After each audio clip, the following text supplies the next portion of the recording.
Okay, and then we should be live now. Yes. Good morning, everybody. Good morning, YouTube. Give me 1 second here. As usual, I have to distribute this in the other places.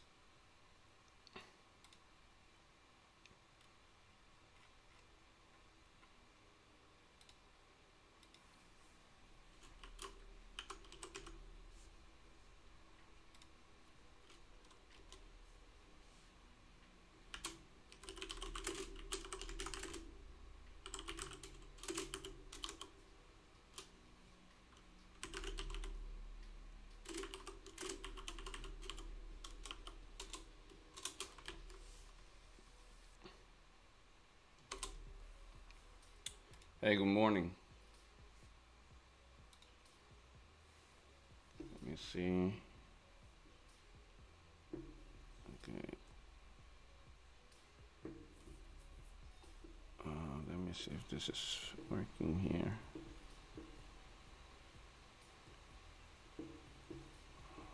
Yes. Okay. And there we go.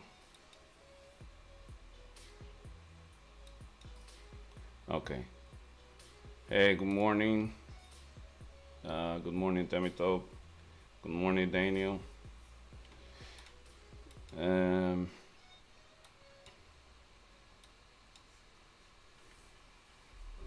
just 5 minutes, 5 more minutes.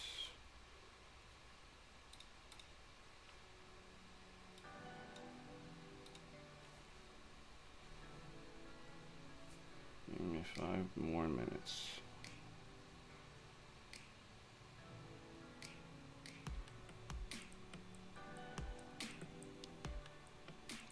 And we will start right away. I noticed that I woke up to some more pending orders winning, so that's good.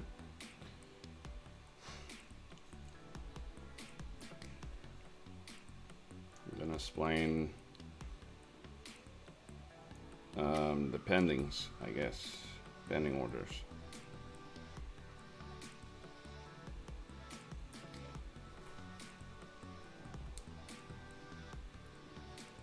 Today. Okay.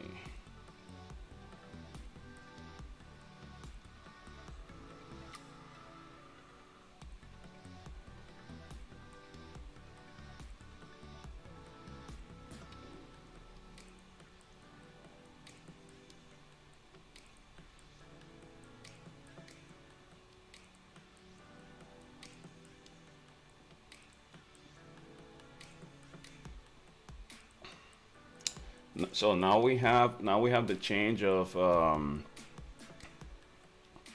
we have the change of the daylight uh, daylight savings time to Eastern time. So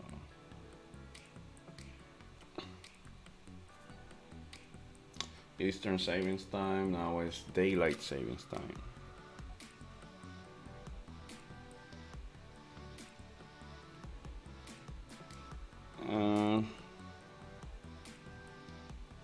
New York session and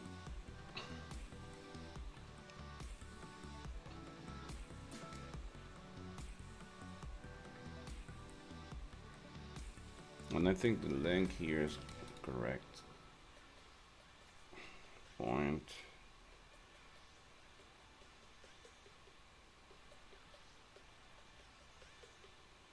Link should be ending in 00. Yeah, this is the one.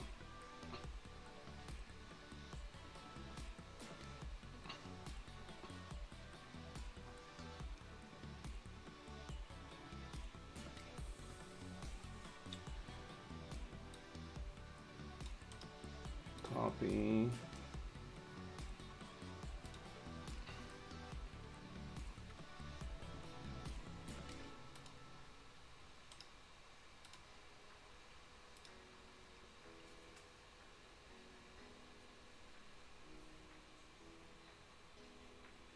Sorry, just one, like 30 more seconds, and we should start right away. Okay, got it. Okay, now we're good to go. Okay, so let's see.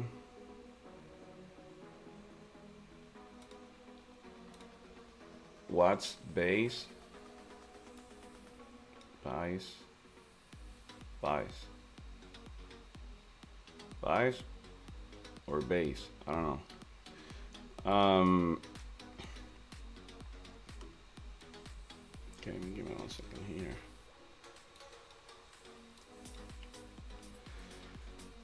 Okay, so let's do the simple analysis, and then we're gonna go to the higher time frame charts that I have. Bias. The bias is when you are biased is when you are partialized towards something. Like if your bias is bullish, what that means in the market is that you want to only go for buys, and you don't want to sell. So you're gonna only wait for buy entries because your bias is bullish. So you believe the market is more bullish than it is bearish. Typically, that's what that means. Okay, so this is gold. So the good thing about the way that at least for me, this works for me. The way I see the market is I never have to predict. I only react. So if you watch the weekly outlook, I mentioned around here, actually in this chart, because here's where I did it. That if we flip below this level at 1950, and I mentioned from 1947 to 1950, there's a zone here, really strong one, and more like a daily actually. And I mentioned in that video that we only have had to wait for this level to be rejected, this weekly trend line in accordance with this tab, to continue for buys, and potentially we could buy all of this up if this was gonna hold, but it didn't hold. As you can see, it perfectly came below it. So you can see this. So what I typically wait for confirmations when I see confirmations is I typically want at least two 1 hour. You see this structure, or at least the 1 hour structure rejecting from here, or at least two bounces from the same level. And as you can see, we didn't have the two bounces from here. We only had one, and then the other one broke below the trend line and we fell. This is me using this chart because I share with everybody in the channel the weekly outlook. Just in case you watched the weekly outlook, this is what I meant about waiting for a reaction. Waiting to react, not to predict. So what happened here was a perfect break and last kiss and continuation. So that was an easy sell from here. But obviously I waited for the break below because this is the key level. Below 1950 is the key level. So what that meant is that if we broke below it, there was a really high chance that we were gonna drop really hard, and that's what just happened. Actually harder, now that I notice here. We came all the way down to here, and also I mentioned here that we had a weekly level. Actually, if you check on the weekly outlook, I also mentioned this part here, the weekly level that I have down below here. You see here, 1905. Now we have we are here at a weekly level, so we either reject from here, which is this is the zone, or we either reject from here if price is gonna continue all the higher time frame buys. But right now the new bias I have remains bearish until we get to okay. Actually, from here we could start rejecting, but let me see the weekly. Yeah, no, I'm still bearish, like all the way down to 1914 or 1905. I'm still bearish, and even if you look at it from this perspective of the structure of the weekly, actually, let's look at the weekly chart. If you look at it from the perspective of the weekly structure, we have all of this, and we will still remain, meaning all of this down to 1855, around there. You see here, we have all of this down to here before we even break. We don't even break weekly structure on the bullish time frame. Like, we can drop even further and still remain bullish on the weekly structure. So yeah, we only have to react. So we only have to wait and react. So yeah, that's what that is. We don't really have to play the guess game. You know, we only have to find the key levels. So that would be the simple approach, right? Find key levels, wait for reactions, go with it. Because the probabilities of price rejecting a key level or a key zone, key levels are not just key levels. Also, it's just like a zone. Probabilities of price rejecting key levels and zones are high, so you can buy, and even if you were wrong on the higher time frame or wrong long term, you will still be right short term, and that will give you the win. So that's the cool thing about, you know, buying a strong zone. Like if we buy from here, for example, if we buy from here from 1930, like if we close above 1930 and we buy above it, if you notice left, this held many 4-hour candles, and there's a high probability that if we buy from here, we reach 1940 and even higher, right? So you might be wrong in the long term, but you might be right in the short term if you get a confirmation from a key level or key zone and you execute based on it, right? So that's the cool thing about it. The same thing, you know, going below it. So I'm still bearish, even though now we rejected all of this. So this 4-hour just came all the way down to here, and this one kind of like wanted to touch again here. This, as I'm noticing, is a strong level on the 4-hour here. So there's something going on here. So there's a higher probability we're gonna drop down to here, right? So now I have kind of like a bias of what I'm expecting on the lower time frame for gold. If we break below here, which is the same zone, now this is the black charting that I use. That means now I'm in scalping view. That meant that this zone that we had here, that from here we could visit down to here. So we had that going on, right?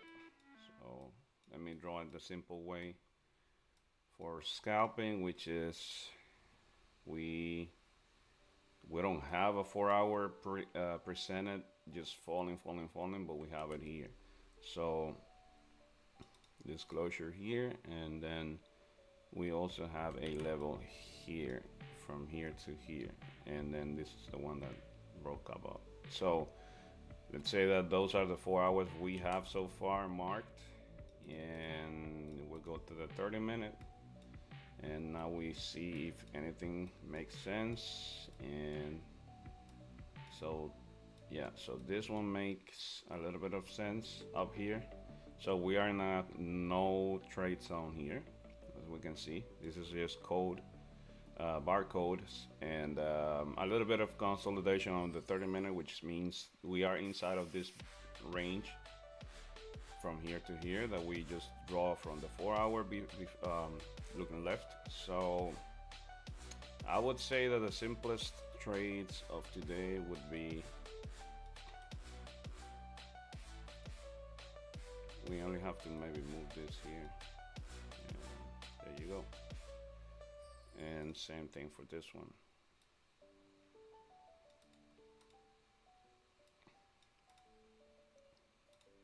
So So simplest trades today would be above here to buy, below here to sell. Simple.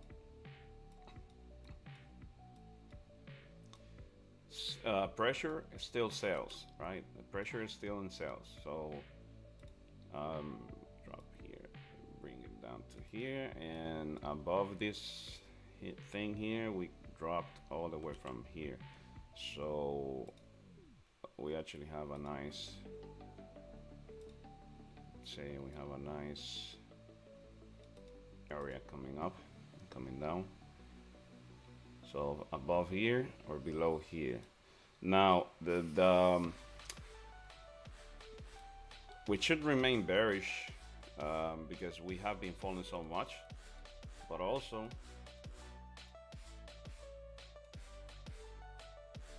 this has been happening since Asia. So yeah, this was the rejection. This was New York, and then this is Asia, and this is Asia, London, this. Now we're kind of like entering pre-New York. So we failed all of this. My question would be, if we're gonna keep correcting down on the higher time frame, bullish structure. Now we might keep coming down. There's a high probability in my head that New York people, if price wants to continue to go down, New York people will want better pricing. So that would mean a potential visit that up to here, or even up to here from where we came, right? This is from where we fell, and down back to like whatever level we want to come down. Now, if price from here will continue the bullish higher time frame trend, we will, like I said, we will still have enough space to be wrong and still make a win. So because if we're gonna be wrong from here, we will still have a bouncing area or a reaction area, and time to grab an entry, place a stop loss to break even, blah blah blah, if it continues going up, right? Because obviously, if we are correct in the higher time frame, what that means is that any day when we reach any key level, we have to be expecting that from somewhere we might reject and continue the bullish trend. But that maybe, I don't think, like right now we're still correcting, so bias would still remain being bearish. With that in mind, I grabbed some nice sales from the break of the level here last night. Same way I grabbed some nice pending orders on GJ, which I'm gonna show now. So that's it. With gold, we only have to wait. Also, we have news at 8:30, and yeah, we have PPI, and we're gonna see how it's gonna go on that one. So the bias here is bearish. You see this? 10 minutes. There's a high probability if anyone that like, well, actually this is a no trade zone, but from here down to here, I think we're gonna visit now in the last 10 minutes. From here to here. There's a bearish push. There's a level down below there. It's like, I don't know, 35 pips to here, 30 pips. I know that's kind of like not a trade range. I'm just saying that yeah, I wouldn't, even though there's a high probability it happens from here to here. I'm gonna remain away from the no trade zone. I'm just gonna watch it. So I just want to see if this was gonna move, because there's a high probability that we visit this level yet again before we continue doing anything else. But on that note, let me go to GJ.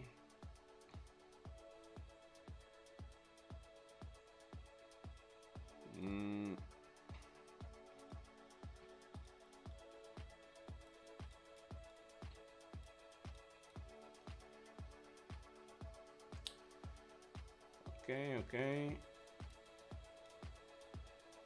So as we can see, GJ is coming bearish. The last 2 months. This is weird. I mean, we're half a month away, so it's not that weird yet. But the reactions just looks sketchy. We do have a breakup structure on the weekly, so that's good too. Um, we're coming down. We broke this previous support down to here. Now we are correcting the bearish. So we're pretty much in the kind of same situation, but the inverse one regarding gold, right? Do you stream every day New York session? No, only Tuesdays, Thursdays, and Fridays. And if Friday streams, then I move it to 9 a.m. So that's how it goes. So I have here, yeah, we have a level here up to here. And if you notice, the whole thing here is really wide area. Like there's a really wide area. When price is coming down to continue coming down, like here, it moves up like a lot before continue coming down. And every time it does that, look at this here, coming down, moved up all of this up to here. You see it, same maybe top that we had here. And then we continue drop down. I would guess that around here, so we have a level here is what I'm trying to say, right where we are from where we could just fall on the weekly. Now the weekly is bullish, the candle is bullish, okay? So we have been just coming up on the weekly. So that would be my question. Okay, so are we about to reject here to continue the drop? Because we already visited all of this and the candle started down below here. So if it flips from here, that would look a little bit like this one, a little bit like this one, this one. That came all the way up and then flipped to continue the drop for the rest of the week, that particular week. So that would be a question of mine. Where did the candle start? Here. And now we have the, so where the candle started was the same place where we have a level on the 4 hour, but this is the daily, I'm sorry.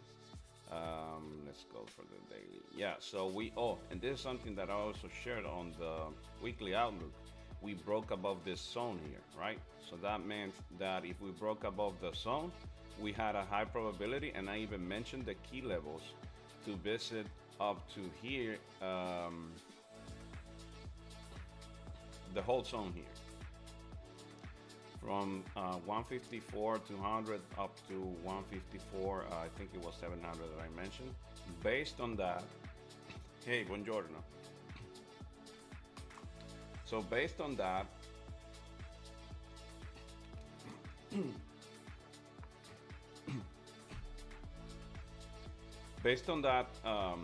observation, I placed a pending order at the break above this wick last night, I think it was. I'm gonna check because it was based on I think it was a 4 hour, yeah, based on the 4 hour, and it worked. Yeah, it was from here to, it was perfect because like even when I look at it on the MetaTrader, because of my habit of taking profits really early, I think it was literally at the tip of the wick and it flipped. So I literally woke up to a winning trade that, oh, this is moving. Oh, there you go. You see it?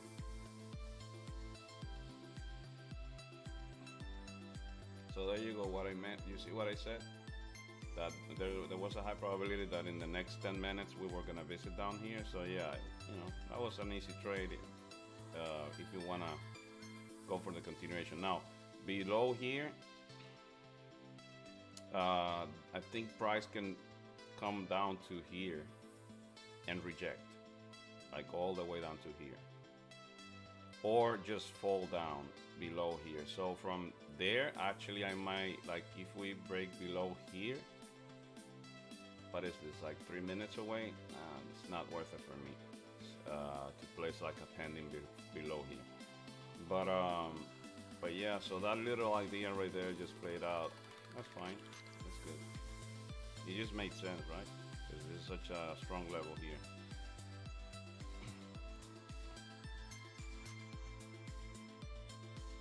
Yeah, but if we break below here, I don't see anything holding price down to like down there. So, so what I mean by that is, let me move this onto here. Should be around here. Yeah, I think that if we break below here, I don't see anything holding it between here and here. Should I keep placing pendings? I mean, last night I won like 2 pendings on gold dropping, and they were kind of like easy, but it's because it just push, push, push, push, push. But there's a tricky area here, in my eyes, because from here, so the reason why, well, no, actually this is the important key level actually, because from here is where we had the major push. So there is a high probability that we drop from here down to here before we do anything else in the rest of the day. So I'm still gonna do. I'm gonna wait for that one to close. Yeah, this is the 1 hour, even more important level. Just 1 minute away. Yeah, that's it. That's an important level right here. So if it pushes, there's a, yeah, there you go. If it breaks below this thing here, there's a high probability this is gonna push really hard within maybe 1-2 minutes below this thing here. Typically that would be a pending order for me.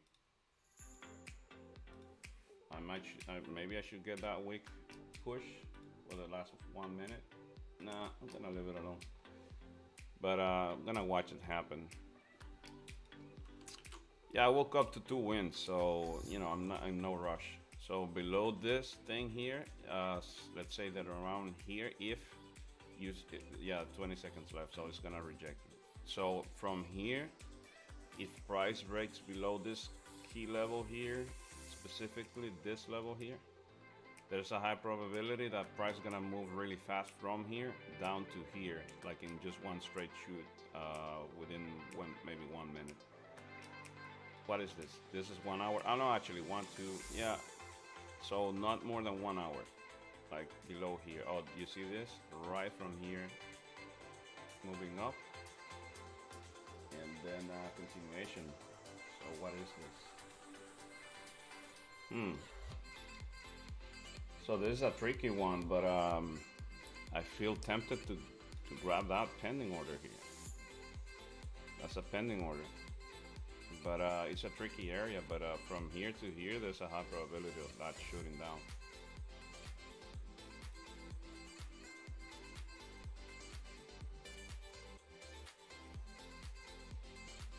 Hey, good morning, Encore.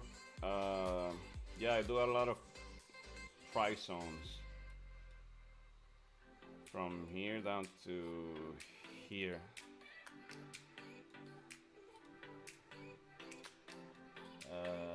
There should be a straight shoot down.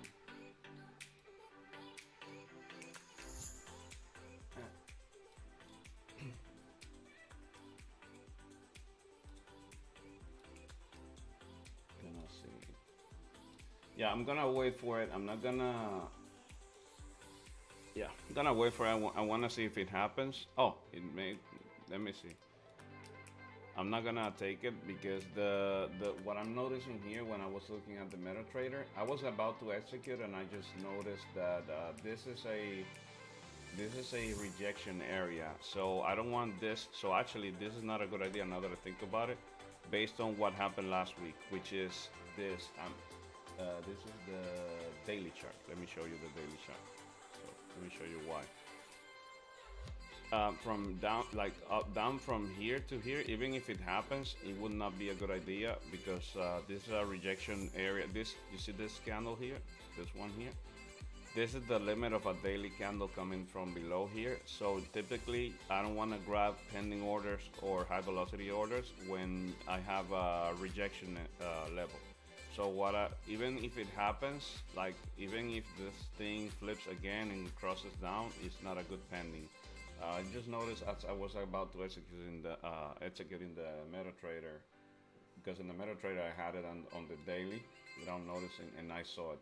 So that's always good to keep a good higher time frame view of what is going on. So I would hold it here. I wouldn't take anything, any action here. The maybe the best entry was actually the one that I had drawn here, right? Because from here, this thing didn't get to touch the level, so that made sense for this to drop to here. So that was a sort of an easy one, and then from here you would have had the space, and then break even, and now that would be a runner, and maybe this one would drop to here, but then nothing else. So yeah, so far this was let's say that a successful idea, even though this like I said would act as a no trade zone, but actually in the 1 hour it didn't look like a no trade zone now that I think about it, right? Because we just keep continuing down. So then the 1 hour was not a no trade zone, it was on the 30-minute only. So it made sense anyways. Yeah, so on GJ, let's do, yeah, we have PPI. Yeah, we have news at 8:30. Anyways, I'm in no rush of executing. Let's just finish this thing on GJ. So GJ, same thing, we're coming down. The 4 hour just broke below this thing here. So we had a level before here. This was last night, and we visited all the way up to here, and now we broke below the level. So the question would be, are we going to continue dropping? Because if we're going to continue dropping, now the good news would be most likely this is the what we were looking for, or what I was looking for, maybe to continue dropping for the rest of the week, because we do have a really important level down to here on the weekly. There's a weekly strong level. I think it is down to here. Yeah. So 149, 100 is a massive level, and price usually pulls to the levels. So if we're gonna drop, and only if we're gonna reject from this area where we are right now rejecting, then there's a high probability for a swing trade down to here. So that's important. That's on the weekly. On the daily, we are still correcting the daily structure all the way up to here. Whatever breaks above here, it's bye-bye to bears, and good morning bulls, right? It would be let's say a brand new day for the bulls, because if we break above this particular closure here, let's say 1500, I mean 155 here, 155 would be a key level to watch, because whatever breaks above here on the daily, then it's just bulls arena, like long term, at least on the daily structure. So we can still move all the way up to here and not break the structure on the daily and remain bearish on the higher time frame. Now, GJ rejected from here. That's an important rejection, because it came from this the whole rejection area, which I think it was, yeah, it was a confluence of this level. Yep, yep. So this is actually a daily level, which is a good, important information. So we just rejected here. The rejection happened with London, this push with Asia, and this pushed up. This was Asia too. Yeah, this was Asia. This was London. So there's a high chance we see that we see a revisit with New York. That's what it would make sense. Yeah, now that I think about it.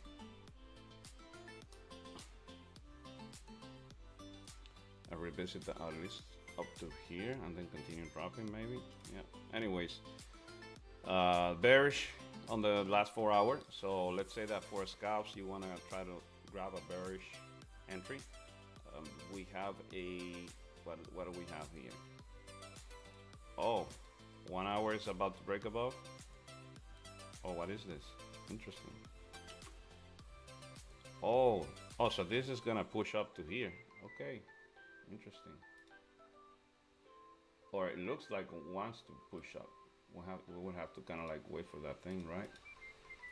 What time is it? It is 7 o'clock. So the bearish, the bullish. So this 1 hour. What is this? The 1 hour close bearish, but the 30-minute close bullish. Oh yeah. So this closed bullish. This key level closed bullish here. Oh, okay. So, oh, so this is cool. It's just a lot of wicks, a lot of wicks. So maybe we want to do this just in case and move it with the 15-minute chart. And that way you wait for the closure, which is what I would do. And move this to the 15-minute down here.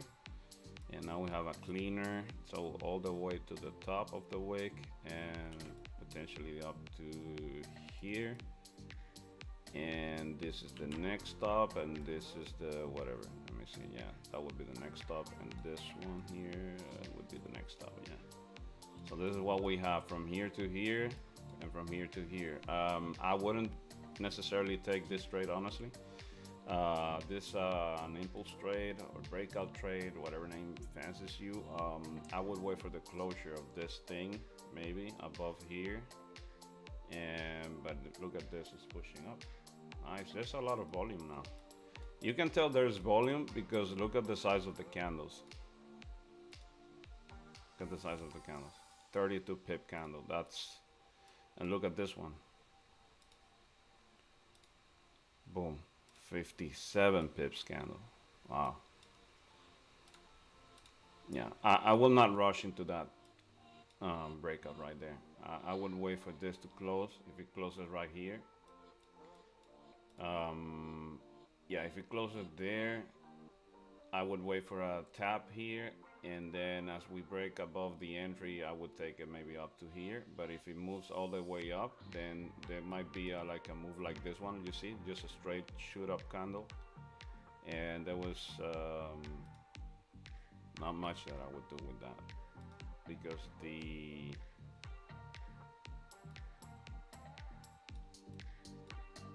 this would be the most important level up here. So there would be actually space from here up to here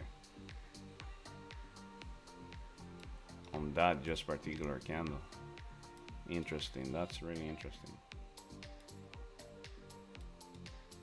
So what that means is that there's a high chance that if we break above here, and look at this, I remember this candle from checked it out before going to bed because I draw a entry, but I didn't take that entry. I only draw it a buy entry from here. I did this last night. I remember this thing. And I said, this closure here above the area, and I did this. And when I came back later for to check the chart, I remember, and I mentioned about the stop loss below this thing, and I noticed that this thing came all the way down to the entry. That called my attention. Look, so this is kind of like a really liquid, volatile area. Gotta be careful with this. So what that means is that price can really move fast against you if if you're careless and you're kind of like rushing into trades. So that would be not a good idea. So I would wait for confirmation, pretty much is what I'm saying. Now, if we break above here, look at this. If we break above here, this level, the next 15-minute candle can come down all the way down to here before even flipping, just based on the past. So that is another thing to notice, like 3 minutes away. I would actually prefer to see this thing coming down, visiting whatever inside this area. You see all of these wicks here, all of them, 15-minute candles. So I would say that if this thing wants to continue going up, I would prefer to see candles visiting at least here, and flipping. And then on that flip, then I might get the push that I want up to here and up to here, since we are breaking above here again, right? Because we just did this, right? 1, 2, and this is support. So on the 15-minute, we came down, we broke previous support, and now we form a previous resistance, and now we form a new support. Oh, that actually made sense for the continuations buys from here. Actually, now that I see it, but I would still not feel comfortable about taking the entry from down below here, just because of all of those rejection weeks down here. So the entry would have been at the break above here, but waiting for the closure. Look at this; it's gonna just go up. So yeah, nothing for me. No FOMO for me. I'm cool with price doing whatever it wants. If I don't see what I like I always say, if I don't see what I like, then I'm not gonna take anything.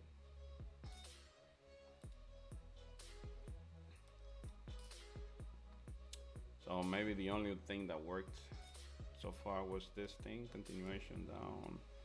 And why did it reject from there? So the wick was there. Oh, because of what I mentioned. Look at this. You see this coming from here, tapped into the same area and rejected. So that's why it's not a high velocity area. This is just a rejection area. So it's really important distinction there. And from here, was it from here? No, it was actually from down here. But still, this is an area. So nothing. 30-minute, nothing. Just the last sell entry maybe was this one, 630 down to here, and that would have been it. The easier for up to now.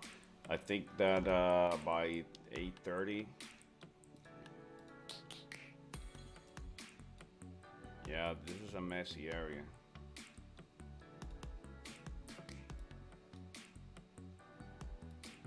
And now we have a level here now that I think about it, because this confirmed here in the 30 minutes, so maybe we can just move it up there. Let me see. Yeah, we can move it up there. It's okay.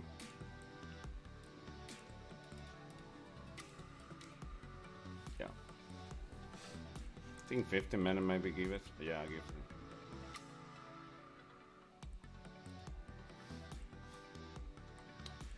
Yeah, high velocity. Yeah, so yeah, that's just a name I came up with. It's not, you know, it's not something you're gonna.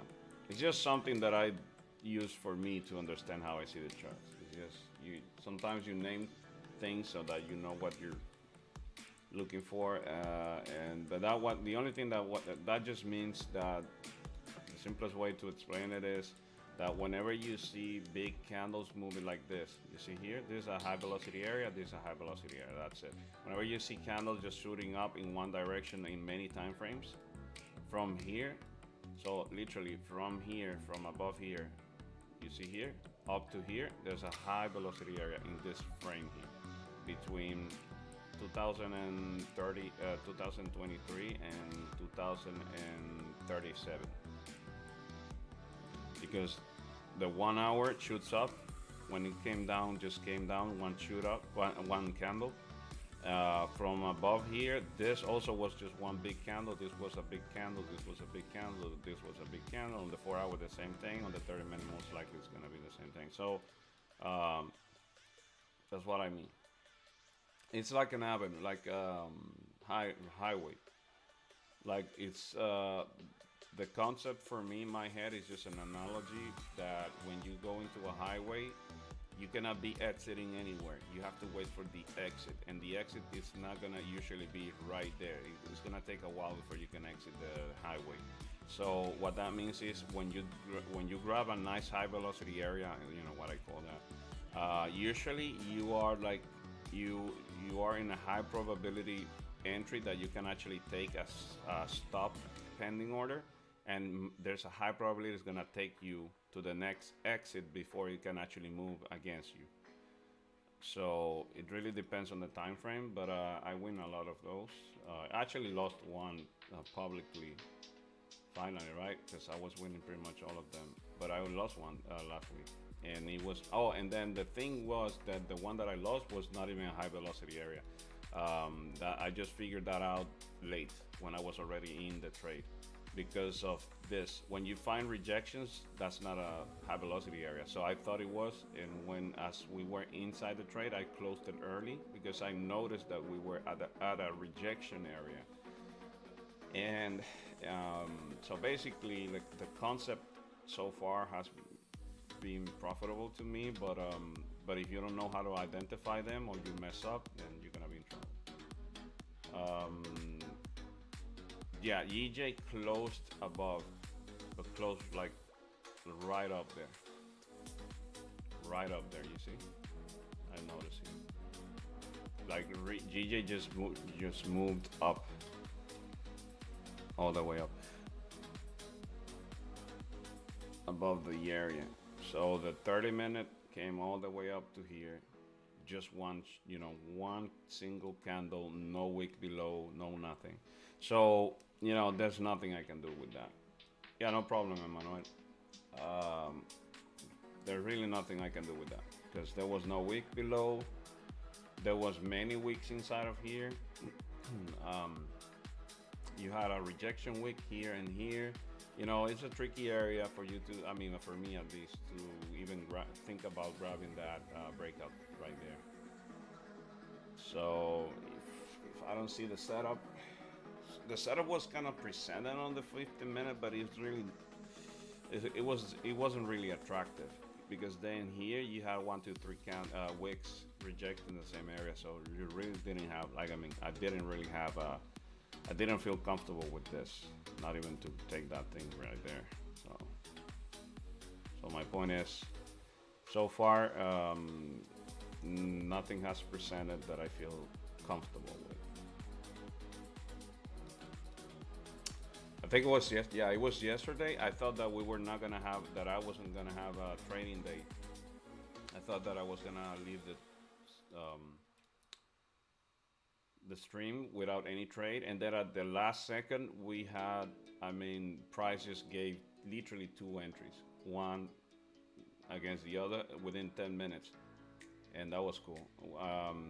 I remember I grabbed, so I won a sell from here to here and a buy from here to here on gold within 10 minutes. That was really cool. And it was live. The buy entry was based on the what I explained on the weekly outlook, and the sell entry was based on what was going on at that moment. So yeah.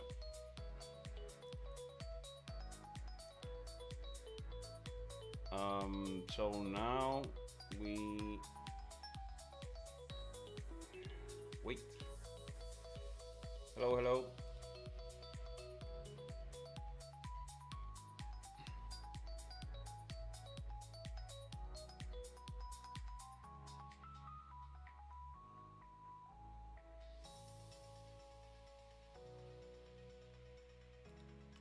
Hello, Hamza.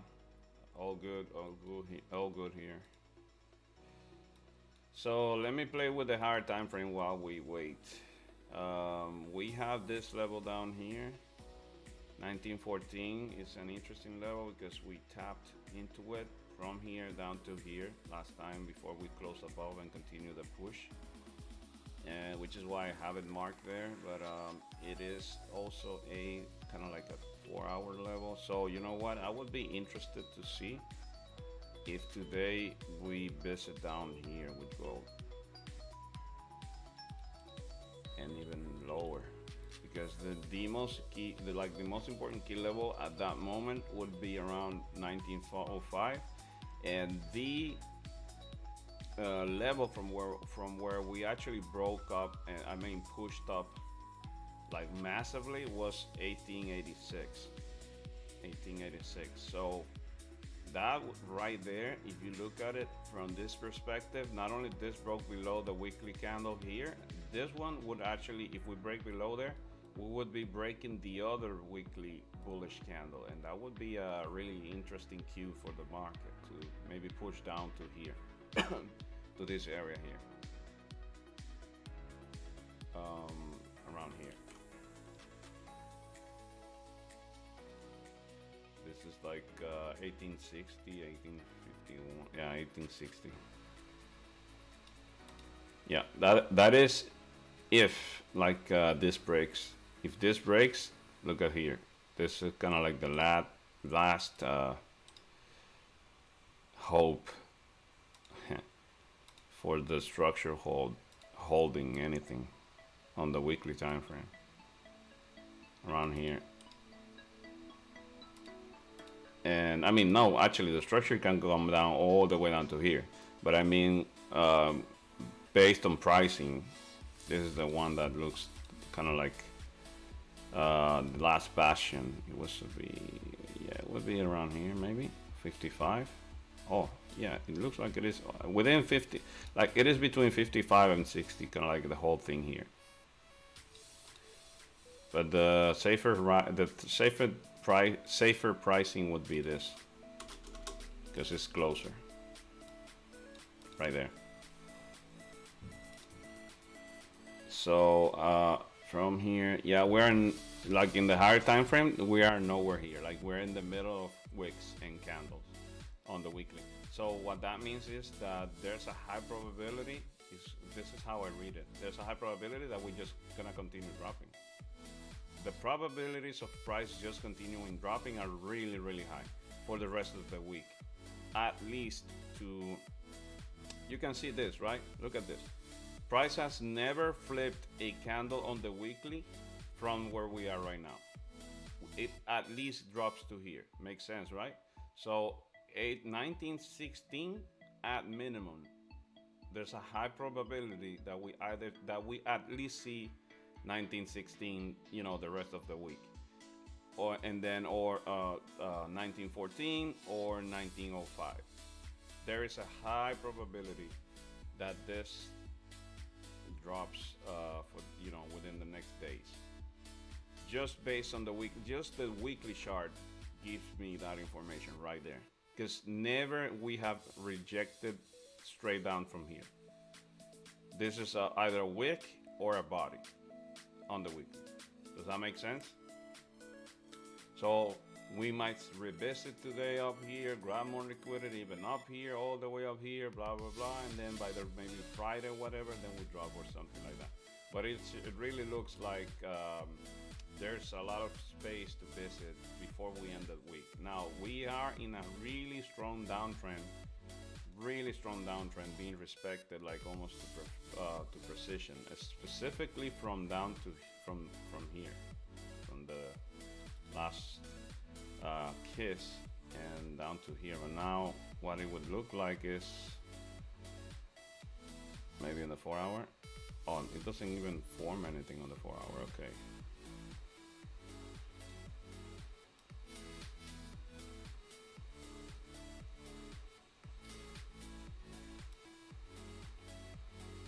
Yeah. Yeah, interesting. So there's so it's only sales is what I would say. We should remain with sales with, I mean, I should remain with sales on gold. We are about to 7:30, about to happen. Closure below the level.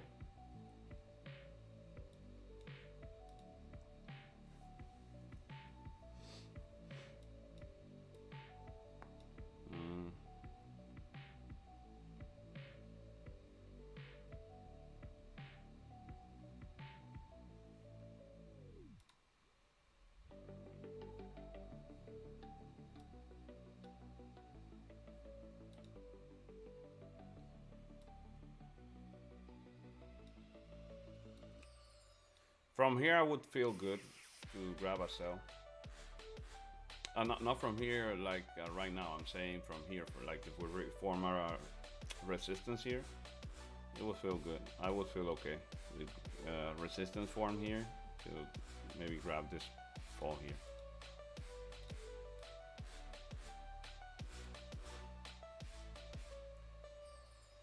But it would have to be formed. It would have to form. Let me see. Yeah, wow. This thing came all the way down to here, closed all the way about there. Interesting, interesting.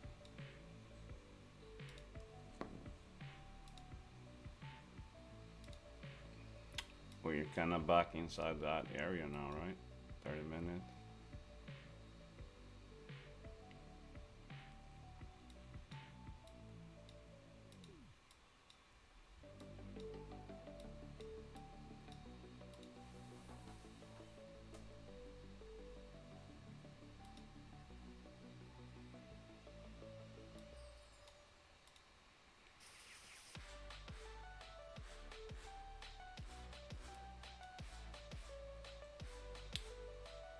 So this came all the way up, and now we don't have a setup. To be honest, I'm not so I'm not so excited about scalping GJ like this because when you have such a big candle, then you really have to kind of like if I scalp it, I have to really look for zones a little bit and down like lower time frames because the candles are big. So the stop loss is gonna struggle a little bit with the stop loss. So and it has been doing that just for I don't know, the past 2 days has been moving, with a lot of volatility. But is it possible to get more liquidity up to 1931, then go down 1931, 1931? Oh, you mean gold?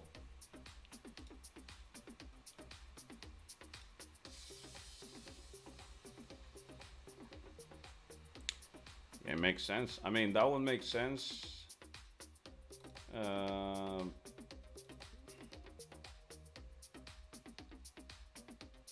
well, the thing is, let me see, 4 hour. Hmm.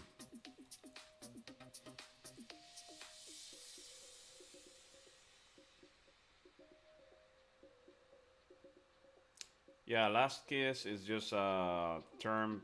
That one I didn't come up with. That one I learned like from when I was learning trading.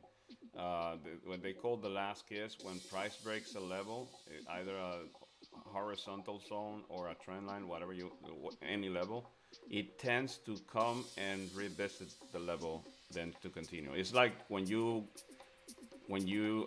go into a pool and you want to swim underwater and you kind of like get impulse from the walls with your feet to have impulse to move. That's kind of like how I see it, but people call that the last kiss. It's like you break and then you kind of like give a kiss goodbye and then boom.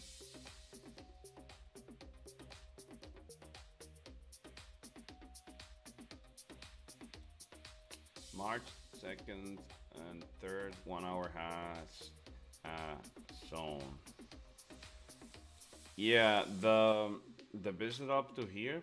Yeah, I mean, if it visits down, if it visits up here, because I'm looking at the higher time frame chart, and it it can move all the way up here based on here when I look left. Now, the weird thing with that idea would be, so it's all I'm looking at, right? There's just one thing that it kind of like don't make doesn't make a lot of sense, which is when we break below. So I always ask myself, when we break below the zone, how deep has price ever retraced before it continued the path? That's just a question I ask. Unless there's a news event. News events just change everything. But it moved many times here. You see this?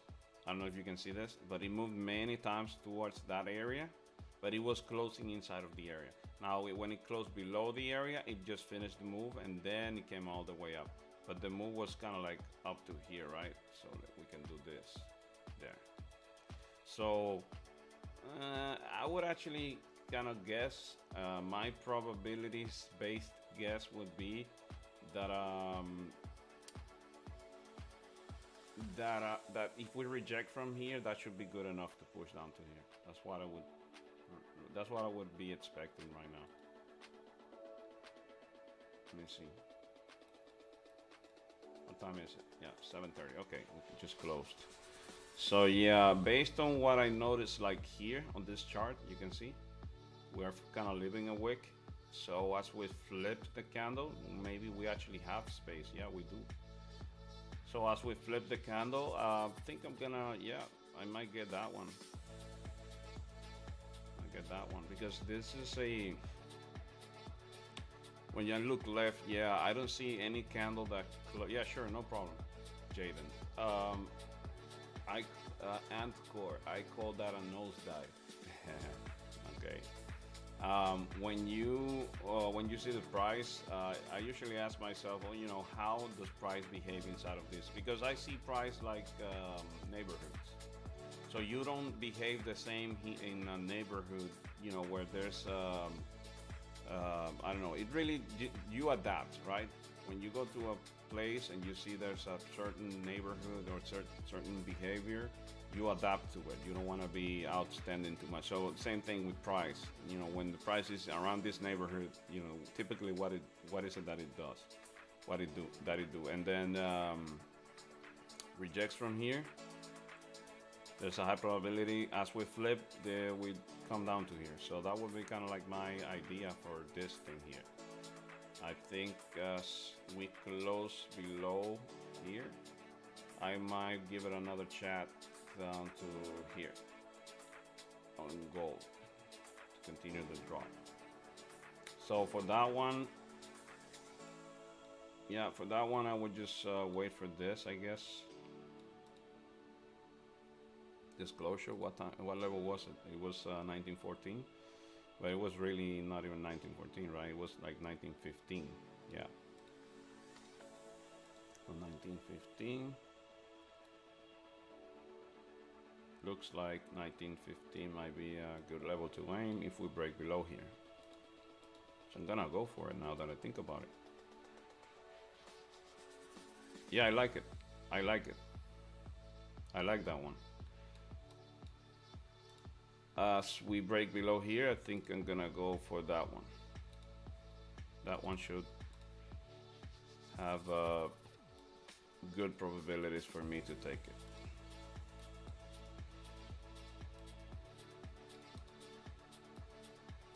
If we form a resistance and we break below here, there's a high probability that whenever we fall from here, that we just drop to here. That's a 1 to 6.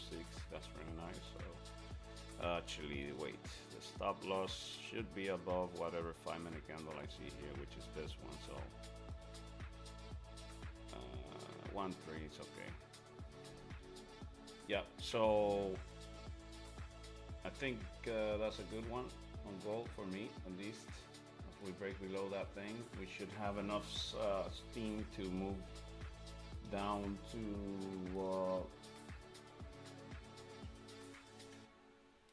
oh, what is this? 205. Oh, that is interesting. Why do I have? Oh, I just noticed I have a. I had a buy. Why do I have a buy? I have a buy limit at 1905. I guess that was last night. Oh, I have a buy limit there. Why? I gotta check on that one because I don't have to revisit. Just what was I thinking there? I guess because 1905 is an important level, but yeah. So as we break below here, I think I'm gonna go for this little piece of here. The stop, self-stop.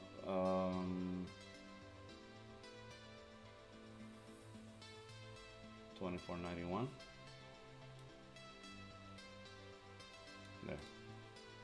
Almost 1 to 1, if it happens. Let me see, GJ. Oh, GJ is pushing. Yeah, so that would make sense because this was London. So London people got their moves. What is this? Yeah, this was Asia, London, New York, and boom, boom, boom. Let me see some, because like I said, I would actually expect GJ to visit like this area here, or even up here, and still like whenever we get here, if we get here with GJ up here to 155, that is literally the limit where I would kind of like I would focus.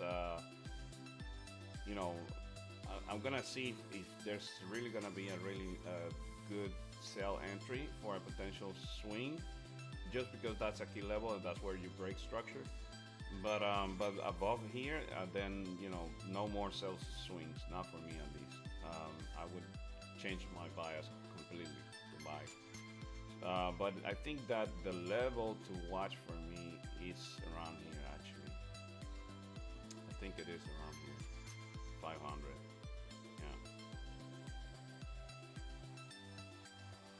for rejection here. So we have what, many days left? 1 to 3. So that would be a visit up here.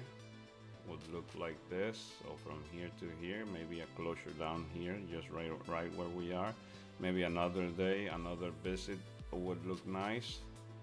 That would be the last, and then maybe like a bearish candle, and then from there potentially, if that happens, that would be the drop that I'm looking for. So I'm kind of like expecting certain things to happen. UL, you're getting in gold at, yeah, I was gonna say 1,000. Wow.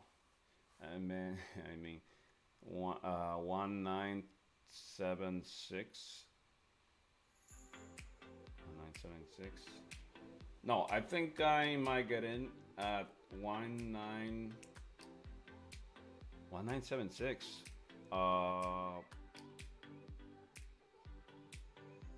That's all the way up there. 1976. You mean all the way up here?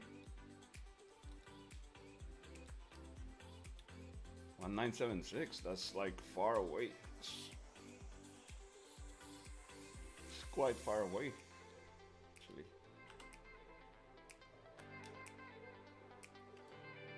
No, I mean, if price, if you like, if price comes all the way up here, then there's something else is going on. I would be looking at something else, I guess. No, sir. 1976. 1976 is too high. No, you mean down here? Yeah, I like this flip. If this flip happens, I like it. Gonna go for it. If the flip of this happens, I like it. I see a nice area. I'm definitely gonna take profits early. This would be my take profit zone right there. This wick here. But yeah, if we flip, I'm gonna go for it because now we still have the bearish pressure, and from here to here should be good enough because we have yeah, from here to here price moves a little bit fast. So even though this is a rejection area too, but we have a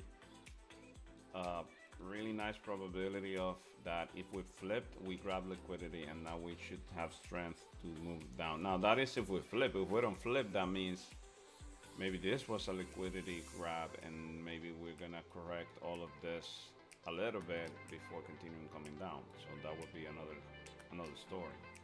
That's why I typically just wait. So what I try to always do is that's what I try to do. I try never to enter a trade that I have not planned or visualized. I don't know if that makes sense. So you see this, like I didn't, even though the probabilities were there from here to here to break up, and I mentioned that even before it happened. Big deal. It doesn't matter because that was not something I was looking for or planning for. So I could just watch it, maybe watch if I watch that, like I don't know if I watched that and I would still take it that many times because still, this is still this whole scenario here is not the best one for me. So I would still maybe be sketchy about it, but still that was not part of my plan. So I didn't care that it moved all the way up. Typically, that's where I lost most of my money at first when I was trading anything that I saw moving, like FOMOing, and that was not even a part of my plan. So I stopped doing that, period. And I'm patient. I'm patient. Like yesterday, spent like 2 hours.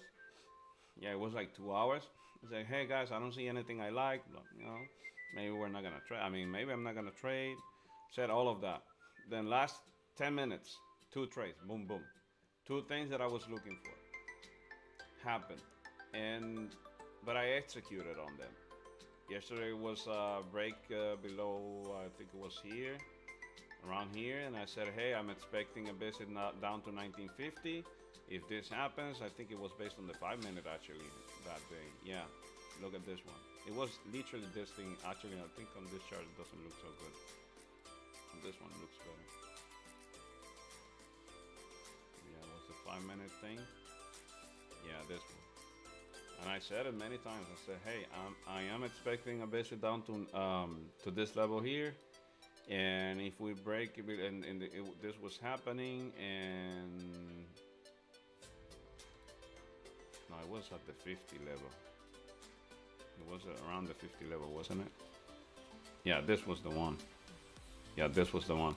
And yeah, and then this happened, and I even mentioned this when the candle closed like this. I said, listen, when this candle closes like this, so close to the level, and it broke the first wick, there's a high probability that from here to here we see a movement, and that was it. Literally, I just think this was the candle. Yeah, I think it was. I mean, you can see the recording, but it's in Spanish, but you can see it anyways. But my point is, if I see something that I'm expecting, then I go for it. You see this?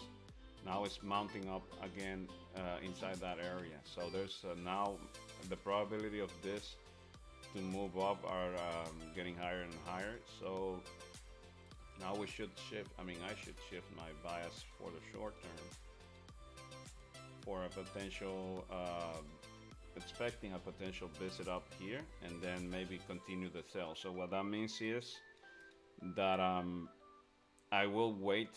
I will wait before I take a buy.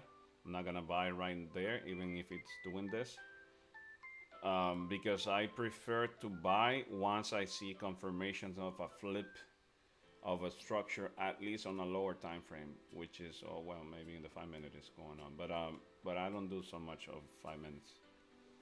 So what that means is that I wouldn't take a sell today, like I wouldn't take a buy today unless I see other two things. Or I see a break above here and a closure and then to continuation, or that I see, hey, good morning, Driven Latino.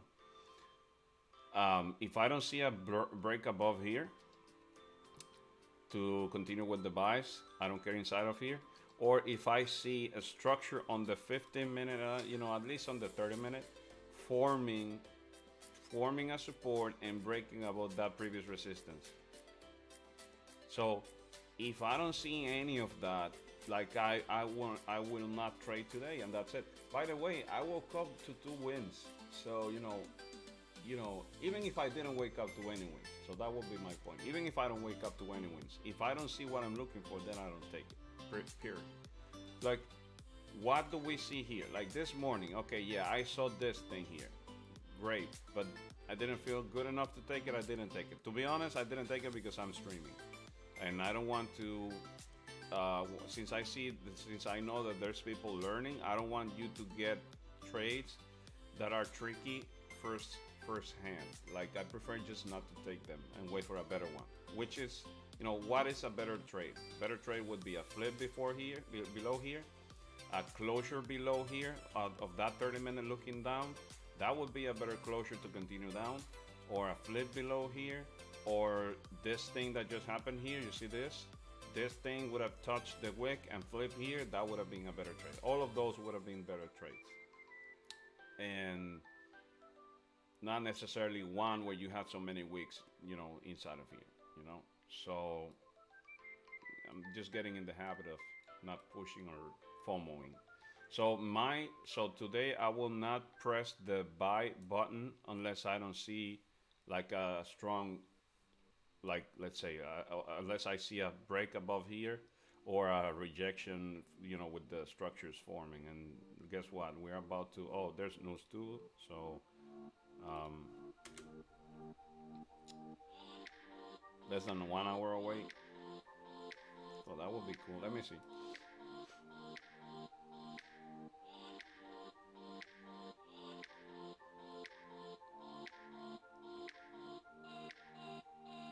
So the forecast is for this to stay the same.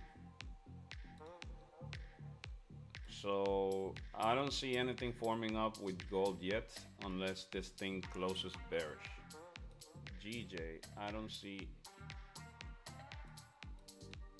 Oh, wait. Oh, maybe that's okay.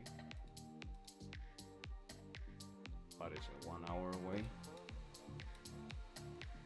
Okay, GJ's maybe looking to give an interesting entry, maybe.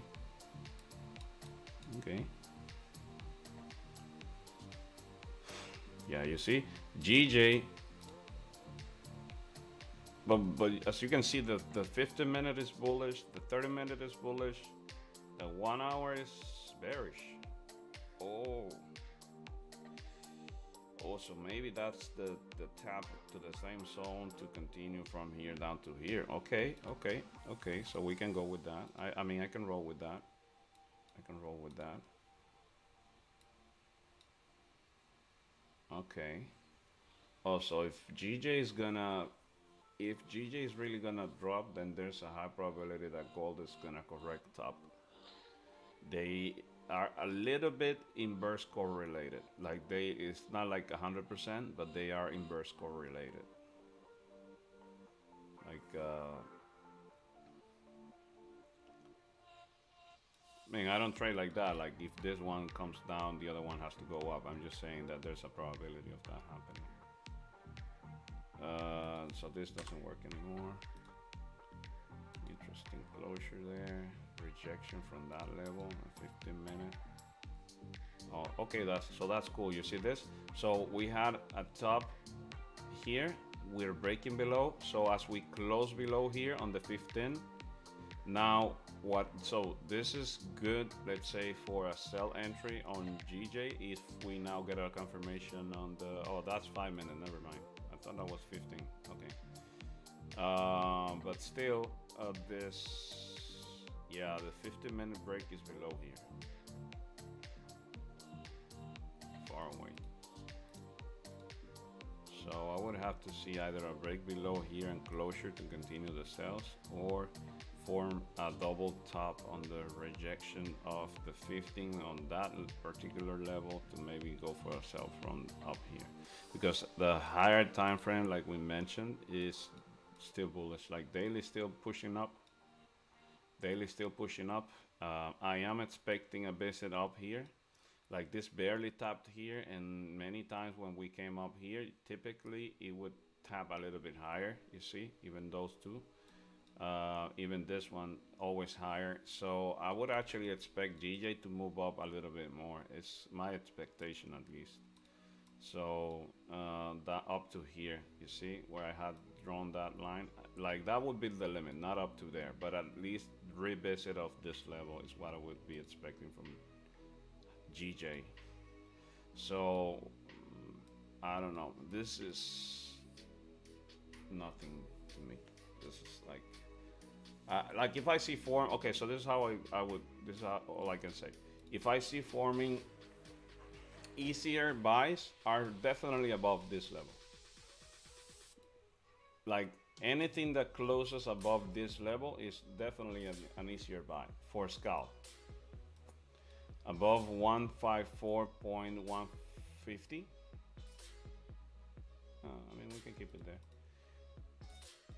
Above here is definitely an easy buy. Why? Because that would be everything. Like that would be the 1 hour. You look at this, the 1 hour. No, not necessarily the 1 hour, but yeah, you see this was a resistance in the 1 hour, so that would actually back the idea. But 30-minute would be a continuation, and 15-minute would be also a continuation of the uptrend. And but more importantly is the level, the key level, the pricing. The pricing here held the 1 hour structure before. So whatever closes above here, there's a higher probability that it goes up yet again to here. And I'm actually expecting another visit to 154.500 if we break above here. It's always it. We That's the cool thing about trading. We don't have to predict. We only have to react. So this drop is okay.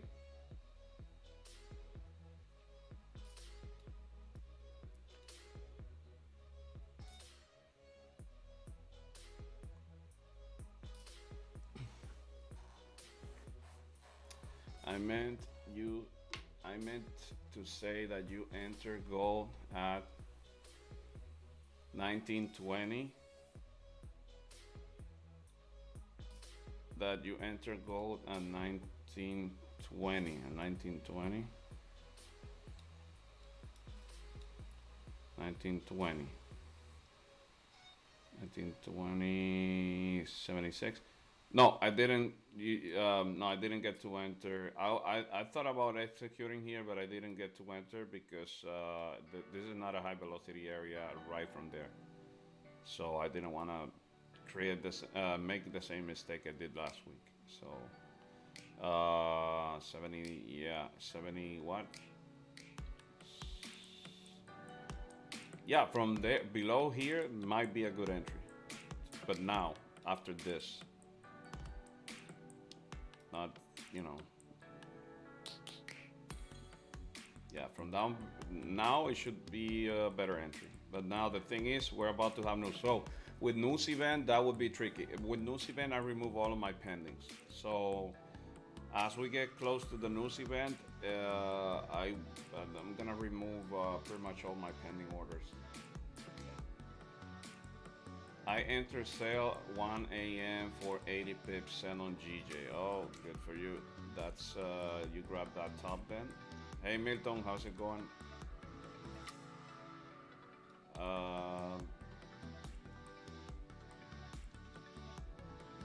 Yeah, that was a nice drop, GJ. You know, curiously enough, I actually grabbed the buy entry. I had a pending order above here. Before going to bed, I remember placing it. And the take profit was short. Let me see, where was it?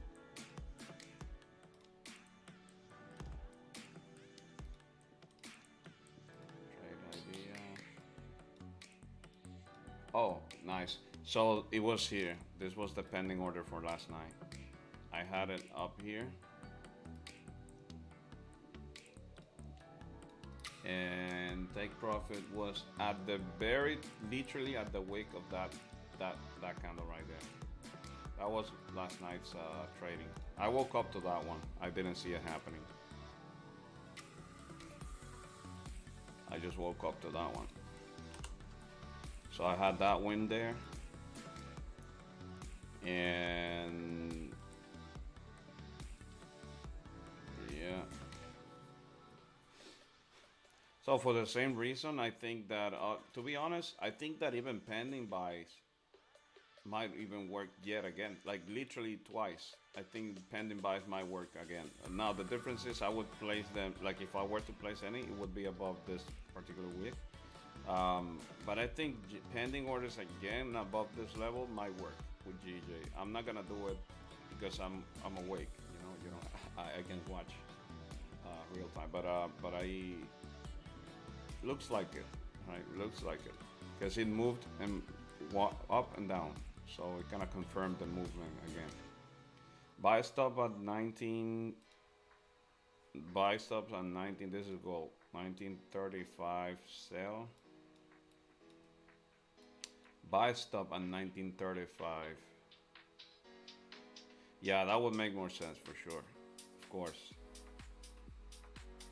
And sell stop at 1920.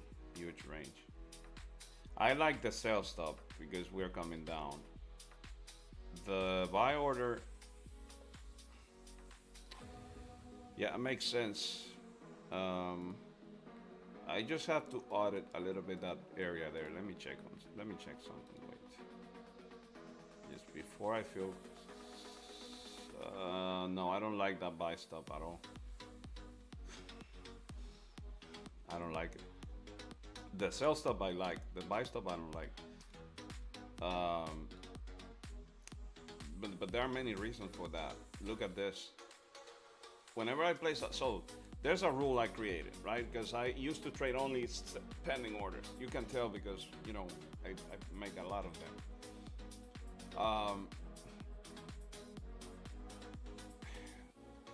So this has a lot to do with what was price doing when it was coming from below. That's how I see the market. When price was coming from below, Hey, I'll see you, Anchor. When price was coming from below, what did it do, and how far did it try to go before it was rejected? That's a good question. Always. That's how I always see the market if I want to place a pending order. Like if price tried to break above this, you remember? I don't know, you guys. I keep mentioning this. I call them elastic zones because I see the resistance zones as if they were elastic, right? They maybe reject you from here or up here and still be a resistance, right? So what is the limit of the zone? That's how I see it. What is the limit of the zone? The limit of the zone on the 1 hour, to me, if I look at it, seems to be around here, all the way up to 1939. So that would be a little bit around where I would even consider a buy stop, right? So that would be where I would even consider a buy stop, but not even. And then I don't even like that one because then when you break above here, you have the probability of this happening. This one broke above, and I mean, it still came up anyways, right? But then the stop loss now would be big because the stop loss would have to be as big as, well, I mean, it's not actually, it doesn't make, you know what? It's not so bad. Okay, so yeah, so the idea is not so bad above 30 some better, yeah, but the stop loss is a little bit big. It is a 1-to-1 still, it's not so bad. That would be a better pending buy for me in my head. Because what I do is I simulate it in the past.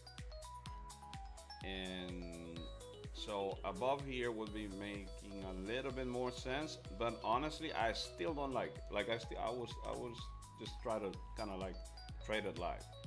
That's not a good zone for me, to be honest.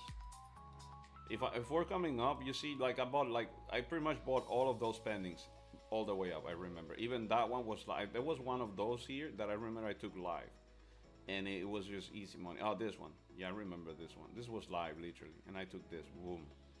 Why? Because this is a high velocity area, really easy to see. But now we have this, so the reference changed now. So I don't have the same reference, so I cannot do the same, right?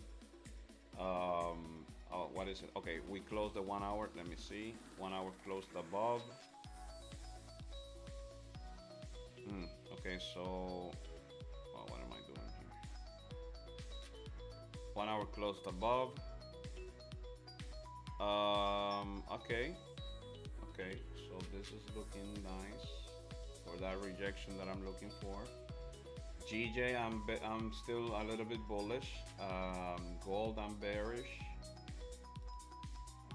Might see that push there. Let's see. 1 hour away. It would be tricky because we're 30 minutes away from the news, but oh, that would be a good question. Let me see. What can price do if there wants to grab volatility? By the way, news events have been doing nothing to price. That's like a feature of the war time, I would guess.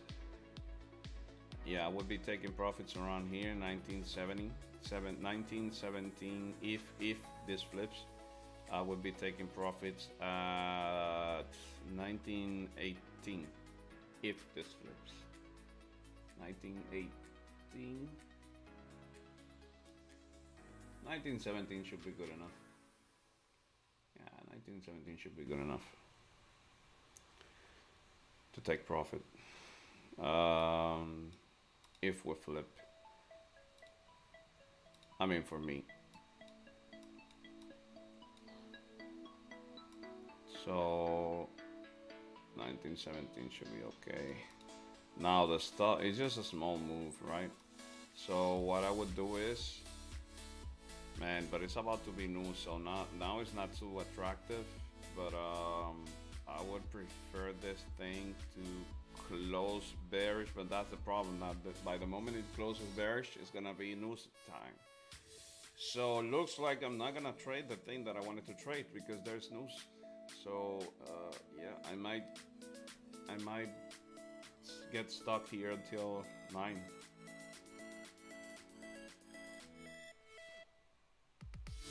because I don't see anything that I like so far.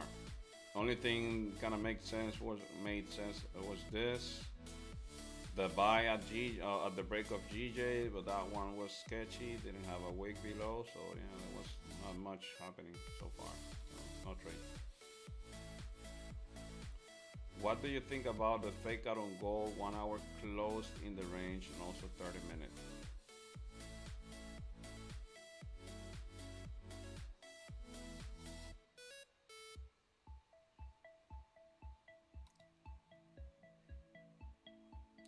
I mean, yeah, this could be the one that flips and goes up, right? But so far, still not a.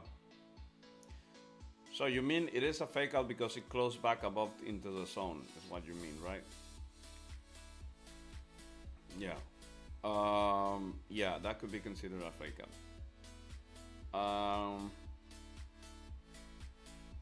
I have a problem with taking buys when the market is bearish, and the same way I have a problem with taking sales when the market is bullish.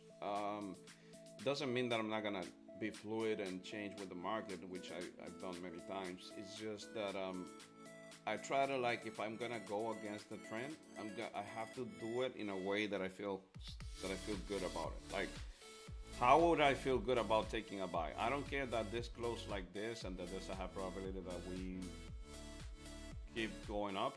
I'm willing to miss that thing until I don't see anything that gives me the hint or the confirmation that that I could now go safely against the market.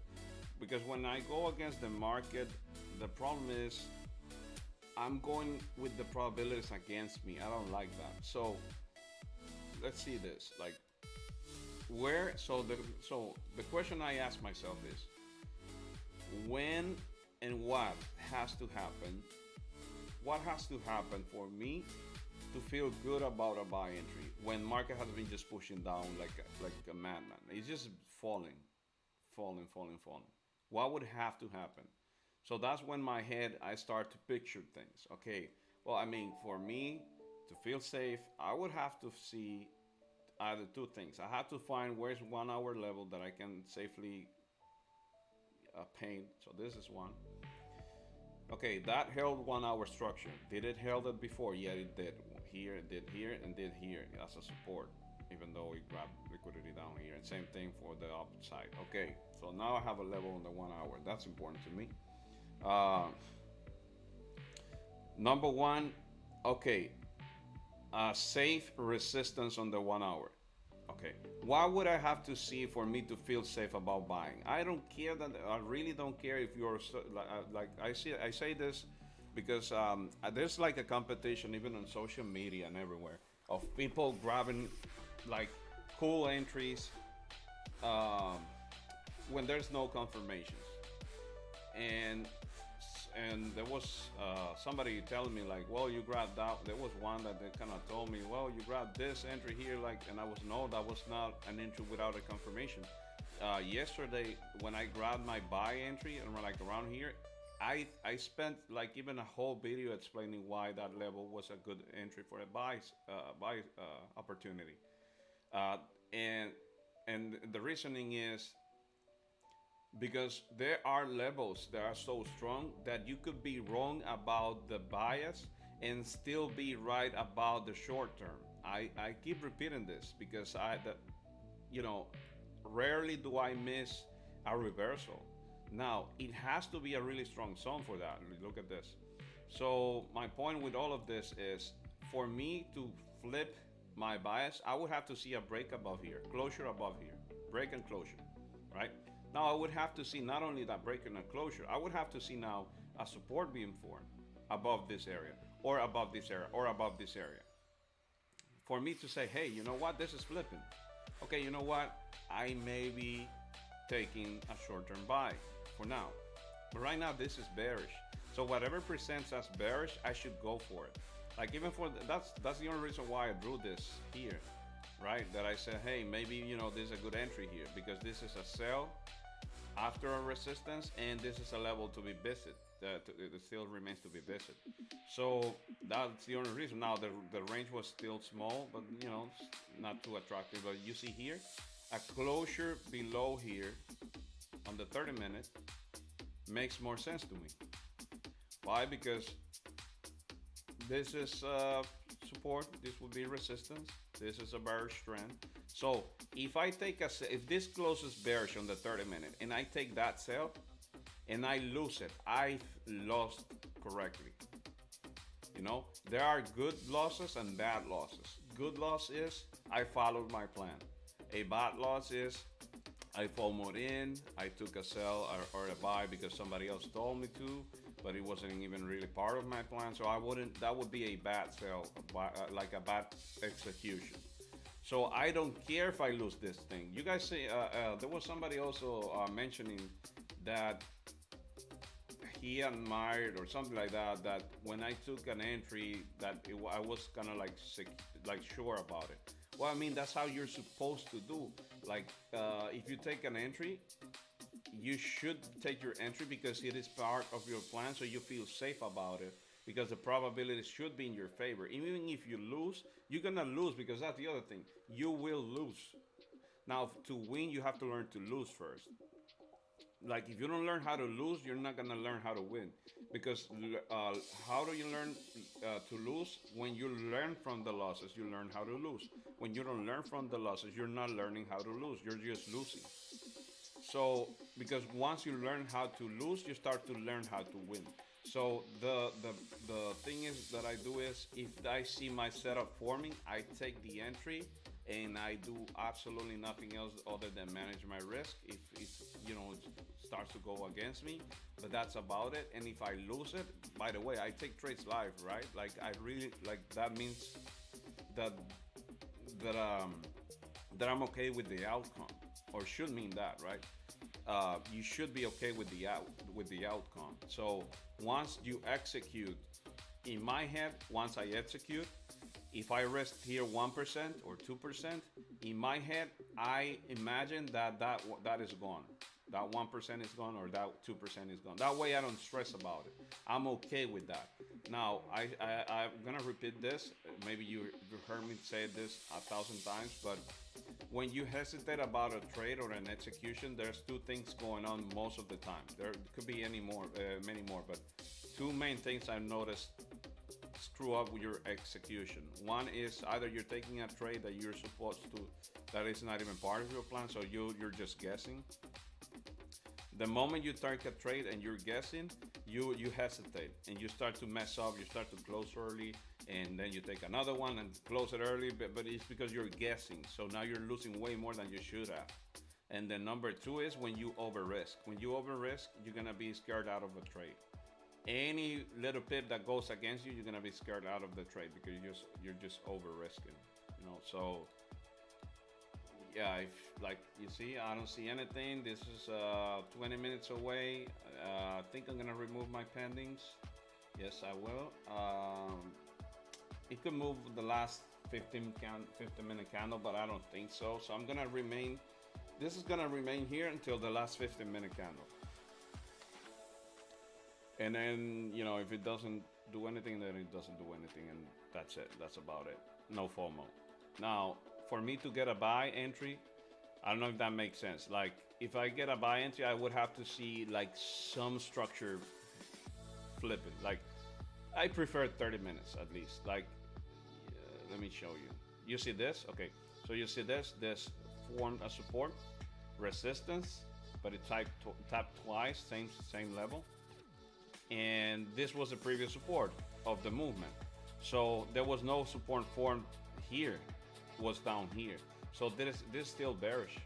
Well, so that what that means is 30 minutes can come up again here, and even here and still reject and come and drop again. Okay, so if I see 30 minutes maybe doing this, like forming a resistance, forming a support, but the support is higher than this one, and then the resistance break, now you are in a territory where you have more probabilities for a buy.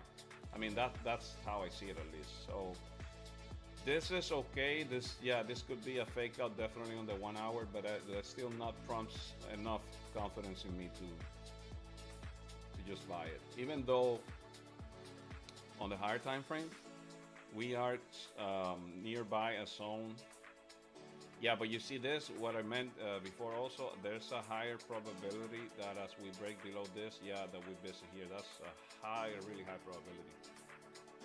So I'm definitely gonna take that one. But yeah, from here we could.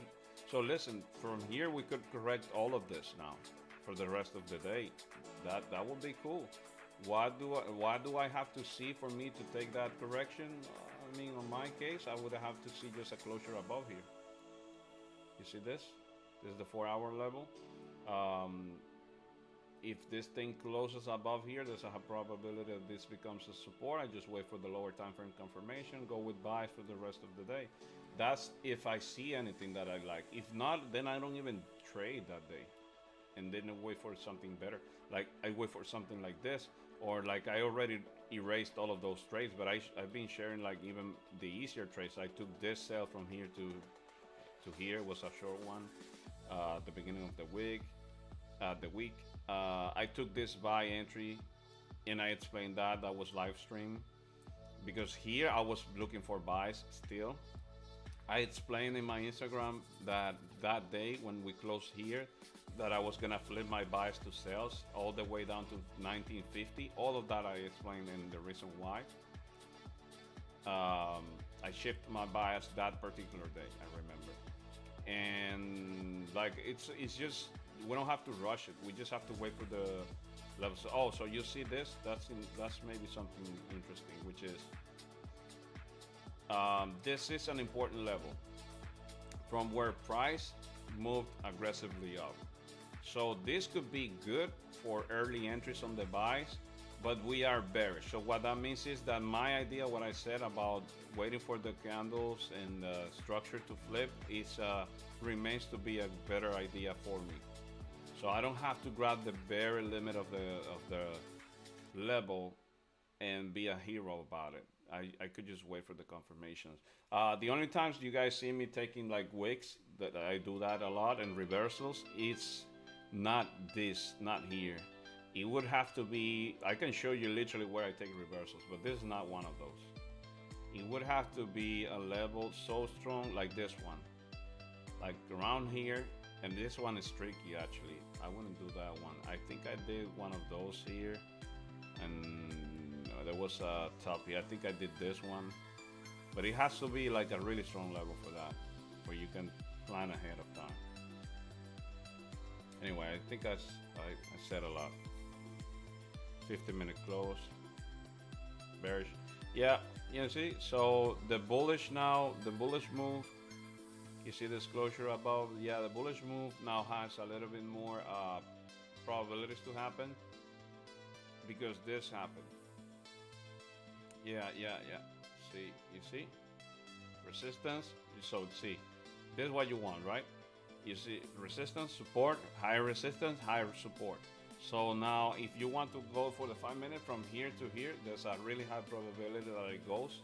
I'm still gonna miss it because I'm not gonna execute on it. But what I'm doing, this is what I'm doing. I'm watching those to see how many times they happen. Yeah, CPI is in 50 minutes. But I'm gonna see if this goes up to here, which is what I'm aiming to see, if this structure is respected. I'm not taking this because I'm just taking mental notes, because I'm learning the 5 minute game from mini banks and Carwing and all of those masters at 5 minutes. I'm not a master at 5 minutes. So I'm just kind of taking mental notes every time I can. I don't do 5 minutes.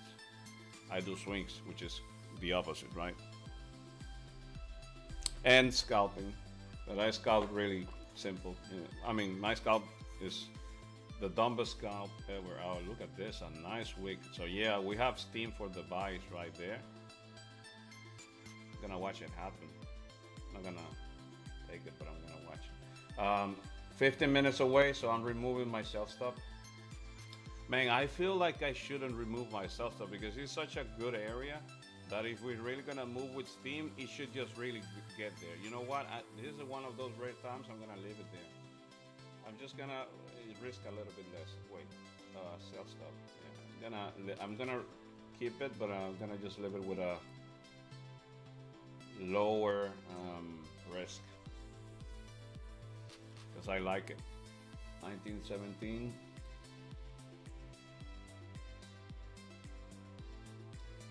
So let's see if this pushes up to here on the 5 minute to see if it makes sense. It would have been the entry here.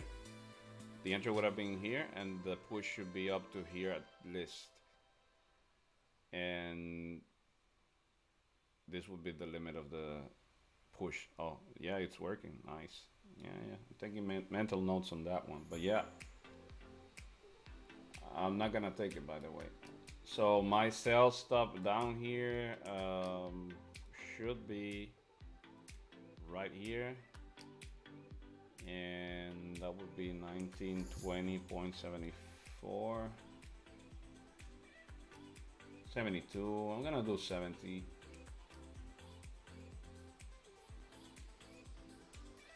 Right. Oh, and this MetaTrader is different. Okay. Oh, look at the push-up. Oh, it worked. Oh, this is cool. From here to here, and potentially runner up to here. Nice. Okay.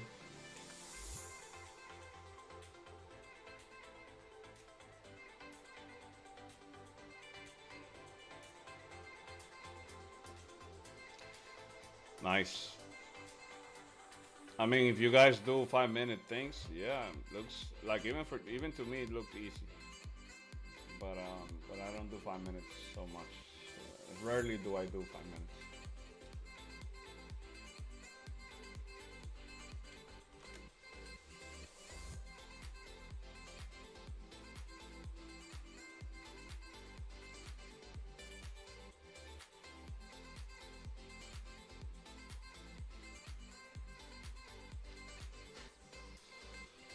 Oh, look at that. Yeah, it worked. Look, from here to here, take profits here, break even now, and let it run up to here. Interesting. That's an interesting one. Yeah. So this one was simple.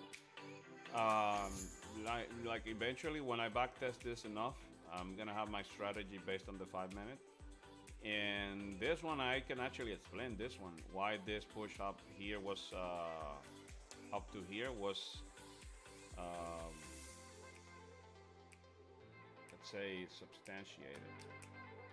Comments open in 20 minutes. Let's see if we can get a push before CPI. I took also based on the fake out on higher time frame. Oh, nice. Yeah, this 5 minute made all the sense because of the closure of the 1 hour that you mentioned. That was one. But number two, and even bigger for me, was also, yeah, that 1 hour closure was really good. But also this thing, when you see what I mentioned about you have a support, you have a resistance, you have a support, you have a higher resistance than the previous one, you see? And you have a higher support than the previous one. So you have right there the small time frame confirmation for a push up. So this push up to here, right there, was justified. And this would have been about to take my runner up here, my runner out. So this one is easy to explain. That this was painted really nice. So I'm gonna backtest this a little bit more because this, yeah, it really looked really easy. This is the one. This is 1925 level, so that's also a really nice level for the closure of the 5 minute.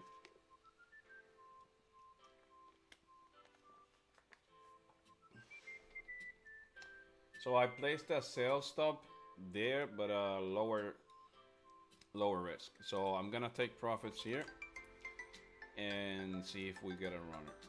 But I'm gonna be taking profits like right there, right here. It is less than one, by the way. It's just that's something also I explained. Pending orders usually they're the worst in terms of RR. They typically I get at least 1 to 1.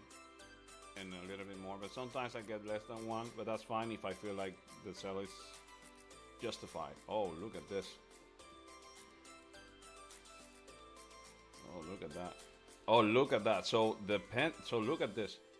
It would have been a perfect short-term buy, like we mentioned, and then looks like it wants to flip. Wow. Man, and that's a tricky one because if we flip, wow, it's so attractive, and yet we are at the moment. Oh, this is Comex, right? Yeah, yeah, yeah. Oh, look at that.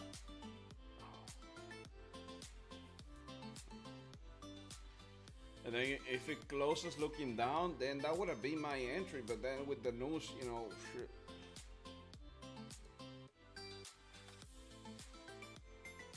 Home news is not priced in this time because we see clearly the direction. Yeah, look at this. Look at this awesome candle here. So nice. So nice. So nice, my children. So nice.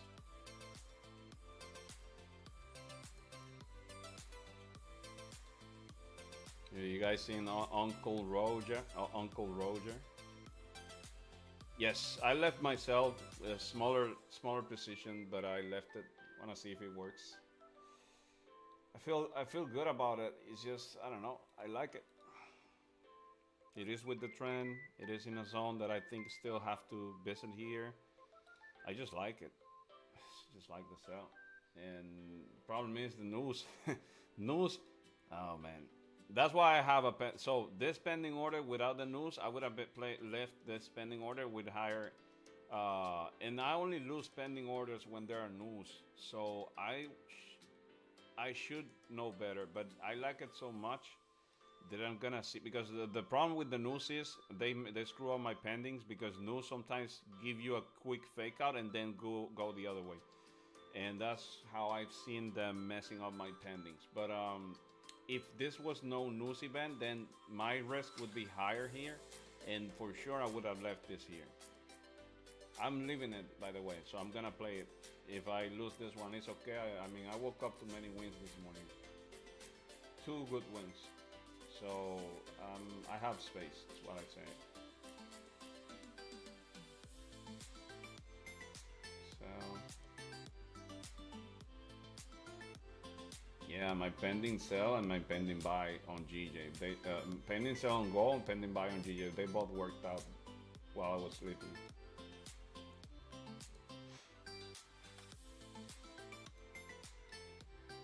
Let's see. Come on. Now, if this push happens before the news, like before 8:30, yeah, I'm gonna miss on a really nice pending order there because then I have a lower risk. But it's okay. I'm okay with that. Oh, look at this. Come on. Come on. You can do it. Oh, this is like a movie. Oh, this is a thriller.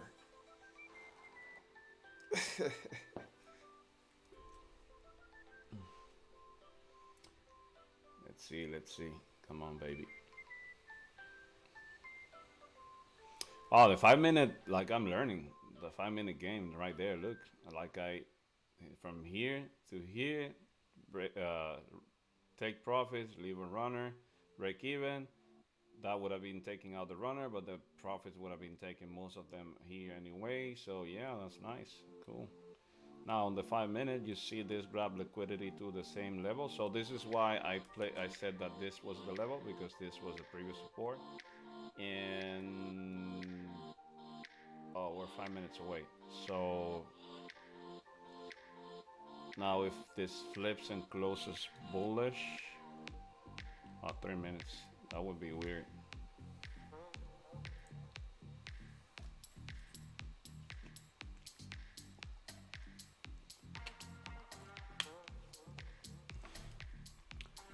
So, would a pending buy order would work with news above here? I would guess so, but pending sales are better.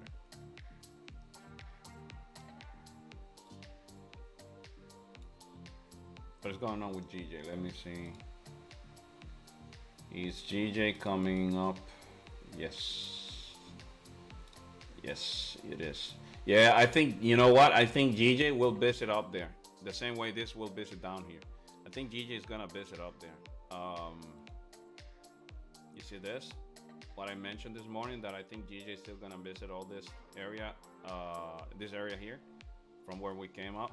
I think yeah, I think that's gonna happen around here. Wait, here, here. I think up here. I think we're gonna visit this area today. There's a high probability for that. I mean, we only have to close above this thing, right? And should be there. Should be there.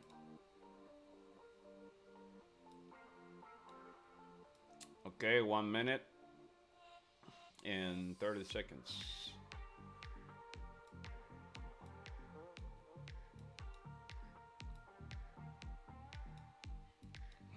1 minute and 30 seconds. So you see this closure here? Look at this. Without news, if there's no news, if there were no news, I would take that sell right there with the stop loss above it. If there was no news. Let me see. Let me just confirm that I would do that. Yeah, I would do that for sure. I would have been doing that. If it's not because of the news, I would have been taking that sell. But the news changes things.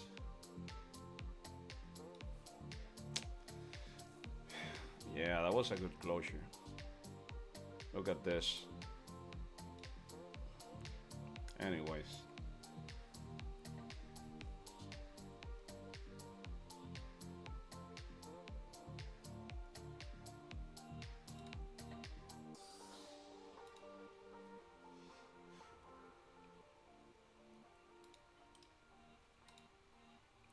Let's see, 25 seconds.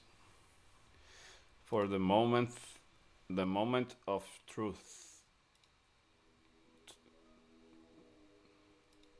Truth.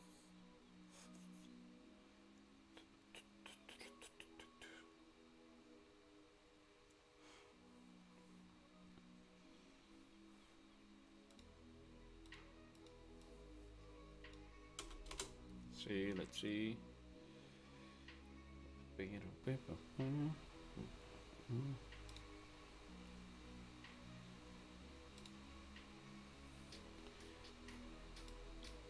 Let's see if it's gonna if it will play with my heart or not.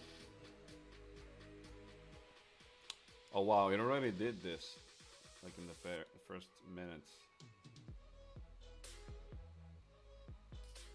Bad news. Okay. Also, then this should just push down, right? Okay. Oh, there we go. Come on, come on. It didn't activate on the MetaTrader, but it. So I guess it's like here. Still. Okay. Okay, now I'm in. Okay, now I'm in.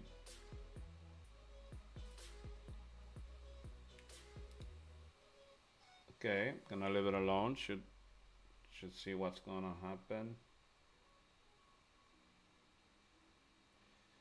Let's see. Let's see if it's gonna play with my heart.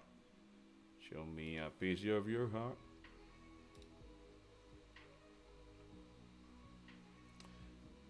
Yeah, if it wasn't because of the news, I would have been taking that sell from up here. That was part of my plan. But the freaking news, you know, I don't feel so safe about it. I would prefer just a break of the level at this moment. Because the only problem with news is, you know, if they are volatile, they're supposed to flip you and give you a back flip and break your back, and that's the only problem with news. But the level is good. It should push down. I mean, the probabilities of that pushing down to where I have it without news are really high.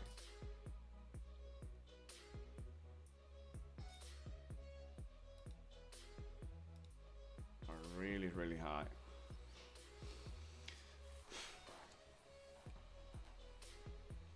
By the way, I'm not gonna manage like I mean I can manage it if we come to entry. I could close half of it if we come back to entry. To entry, no. To if we come back to where the candle started. If we come back to where the candle started, I can actually close half of it. Yeah, that's what I'm gonna do.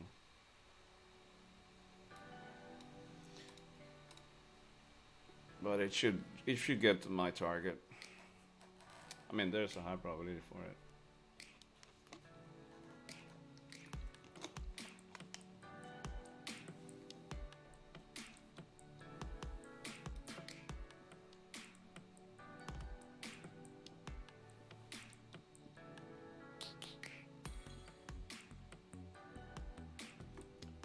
Okay, I close half and now I'm gonna leave the rest running.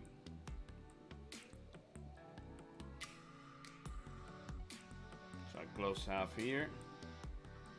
Oh, it took me out here. Oh yeah, it took me out, so it's gonna flip. I think this is the one that shoots up. Then, yeah, there you go, news event. Yeah, news event. I don't like news event for pendings, so that would be my last time I do pending orders with news event. Absolutely, absolutely bad record with news event and pending orders. So I'm not gonna. Yeah, took me out. That's it. I think I'm done because I took. So now I have 3 trades for the day, and I just played with a little bit of the profits there, and yeah, I still feel good about the pending. It's just the news event. I don't think it was gonna. There's a high probability for this to visit down to here.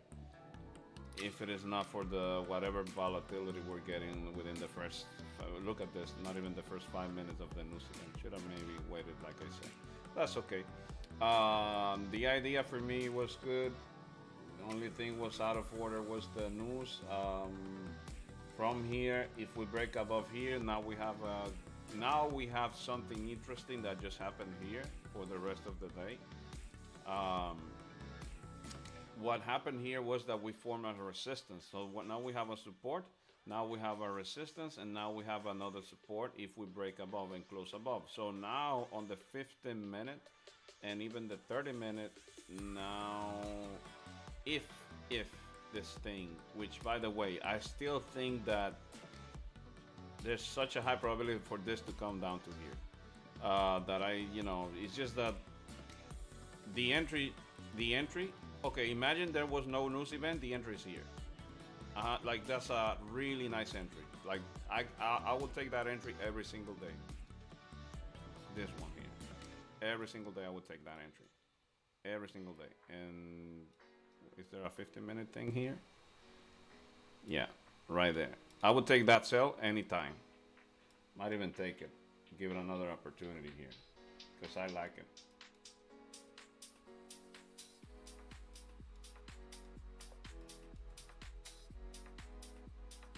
I think I'm gonna take that thing. I like it too much. Yeah. And this one is gonna be half risk because we're still in the middle of the 5 minute of the news. But yeah, this is a really nice entry for the sales because I think we should visit today here. Oh, I'm in profits. Okay, good. That's good. Oh, there you go. Oh, give me my money back, baby. Come on. Yeah, yeah. By the way, I entered like around here. Stop loss, gonna keep it right there.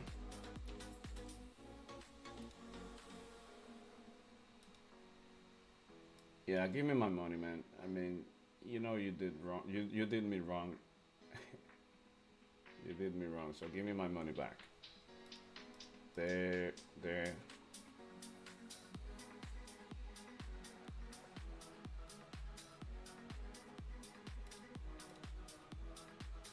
I'm still biased toward my sales down to here, so I'm just, gonna keep that one open.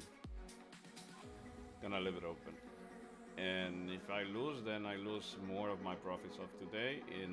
I mean, obviously, if it flips again to my entry, I'm gonna close half. That's just risk management, 101. But other than that, I'm gonna leave it open, and I'm willing to, because this thing here, uh, it's really high probability entry. Without the news, I would have been taking it here. But now that we waited the first 5 minutes and it came all the way up, now we should have more steam to drop. What is going on with GJ?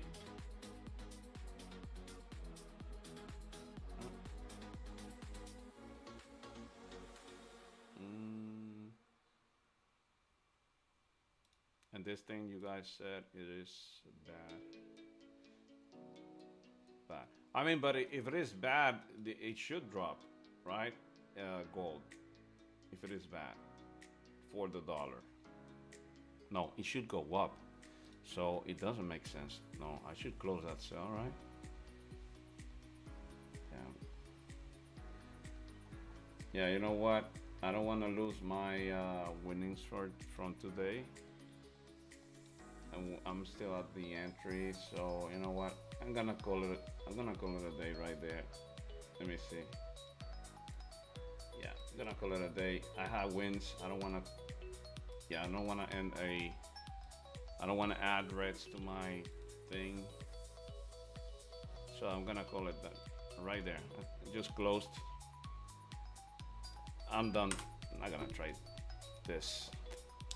Gonna wait for this. No, today I just I only had like 1 point some percent wins, and I just gave back 0.5%. What did I do? No, 0.6. I have so I gave almost half of my profits away to the market, and I'm not gonna trade anymore. So listen, by the way, I don't make a lot when I wake up with the pendings, because when I place pending orders, I only risk 1%, 0.5%. I'm a conservative trader with that. Like, I don't like to risk too much, because I always trade like if I was managing $1 million accounts. So but still I'm in profit, so I'm okay with that. But I don't want to add more reds to my history here, because it was looking so nice with only blues. So what I would do for the rest of the day is, this is before I leave. I will aim for the key levels. That's all I'm gonna do today. I'm gonna just be watching the market. I'm gonna wait for the 9.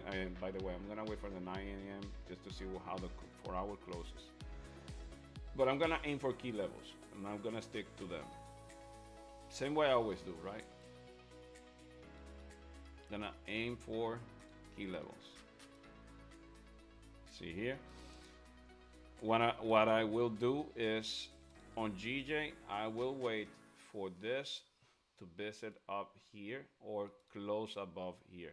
Close above here, I might take this buy entry up to here, because I am expecting a visit to this level. So since I'm expecting a potential visit to this level, as we break this, that would make sense. So I would actually take a buy entry here, and my TP would be like around here. Why? Because the 4-hour, I think it is, if it closes like around here, it would be closing bullish too. Even though we break, we're breaking kind of like the 4-hour structure, which is not so good, for that. But still, that would be a bullish closure. Now, what I would need after that bullish closure, which is about 18 minutes away, the bullish closure would be definitely it would help my bias as we close above this area. So that would be my entry up to here. That would be my idea for the rest of the day for buys. If they happen like it happened yesterday, if they happen at the end of the stream, then I'm gonna execute it. But okay, so that would be with that. And now if we reject here, bias right now we would have a bullish closure on the 4 hour, but the structure would be bearish on the 4 hour. So what that means is that as we close below this area here, so this is actually a 1 hour area.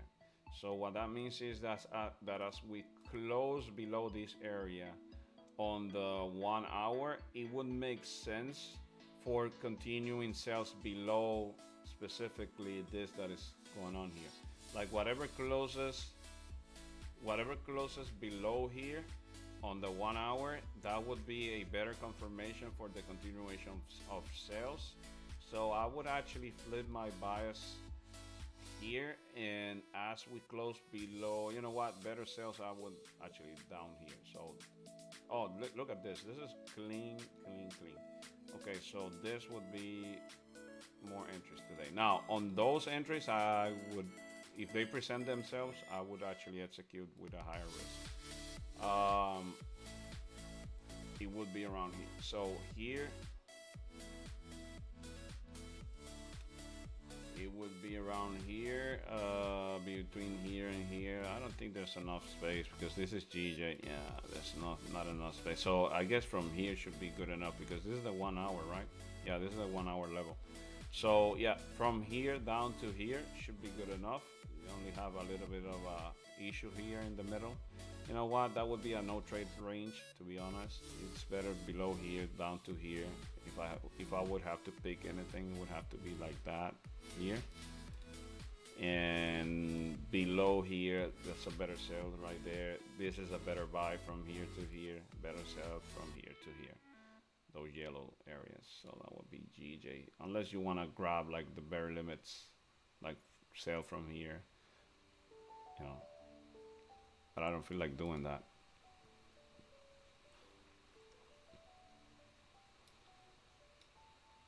But I'm biased toward seeing this visiting today. Gold.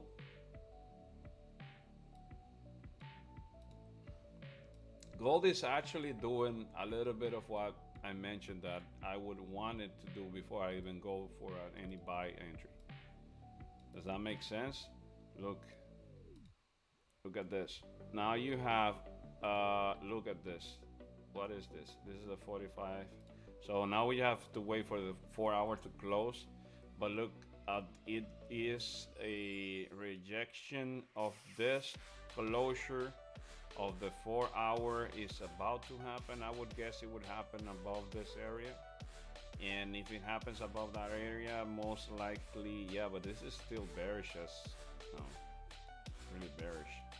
So the 1 hour still bearish, you know, sales didn't work, no problem.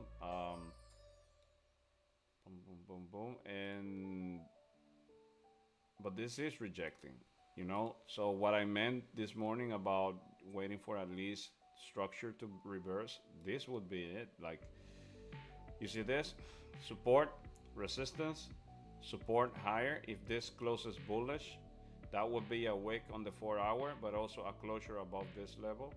And then that would prompt a potential correction for maybe New York and New York, NYC.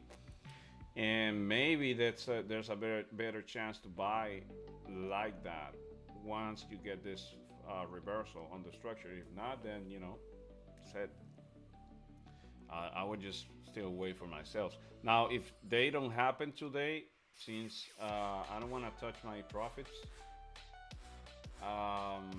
if I don't see, like I said, if I don't see something that makes sense, I'm not gonna execute on it. This one made sense a lot to me. It was a sell. It was inside of an area that had to, you know, had a really high probability of visiting. But I think that, oh, look at that shit. So it's gonna give it now, like after it took me out. Anyways, that was a freaking thing. It's giving it now. Maybe it's gonna give it now. I'm not gonna take it this time. I mean, if it happens, it just happens. The idea was correct, I guess. It's just the execution maybe was too tight. That's okay. But it makes sense that this. It makes sense that this after we break below that we visit down to here, because there's just one space here that it doesn't make sense not to hold it. So the only issue was the news to me. I think the news was the only. Always the news screws me. All the news screw me. That's why I never execute on news. So I'm gonna stay away from news, like officially. So if you see me executing on a news, even if it is a low risk, stop me. Just remind me that I really do bad with news. I don't think this is with news. I don't think that was a good idea, but I still executed on it. If there was no news, that would have been making a lot more sense. Anyways, sales are still in. Yeah, look, 10 minutes away. I think those 10 minutes are gonna. There's a really high probability those last 10 minutes are gonna push the entry that I have. Look at this. This is news. Look, one, two. Those two. Look, 30, 8:30, 8:35. Triggered my entry just to drag me up again by the. I was gonna say by the hair, but I don't have hair, so I guess by the hood, by the clothes.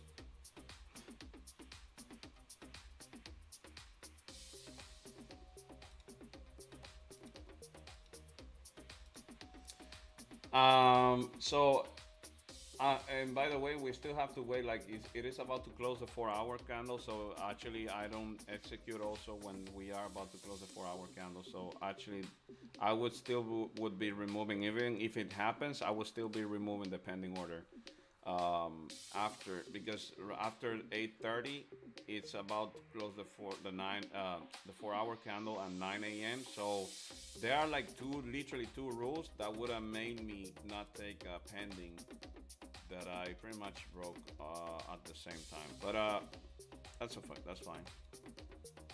Gonna wait to see if that happens. Anyways, if we close above, I was gonna say, if we close above here after this 30-minute rejection here and this 30-minute little resistance here, now maybe we have a better outlook for a potential buy order for the correction. But right now, I have a high expectancy of visiting this today based on what we saw at the beginning, which is this. You can see this level here, the whole thing. I have a high expectancy of visiting this down here and here. And I did have I had a buy limit all the way down here. I was actually saying that I wanted to see why did I have a buy limit down there.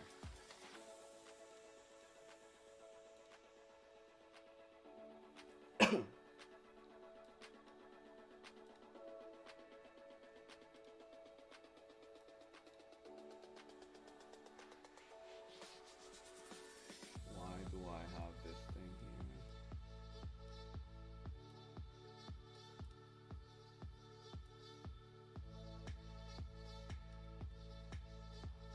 Man, if we break that wick there, it's gonna get there and here.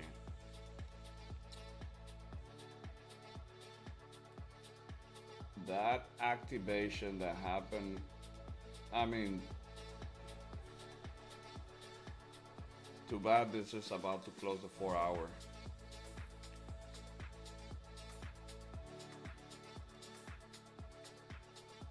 Not gonna execute anything, but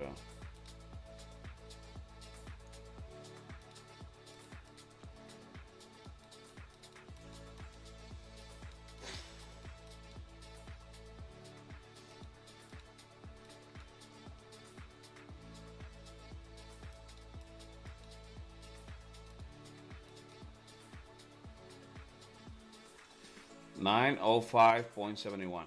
905.71. Let me see that one. Why do I have that level there? Oh, look at this. You remember this visit that I was talking about? Oh, is it gonna push the last 7 minutes? Oh, I like that one. And the last 4 freaking minutes. But I like it. I really like that push.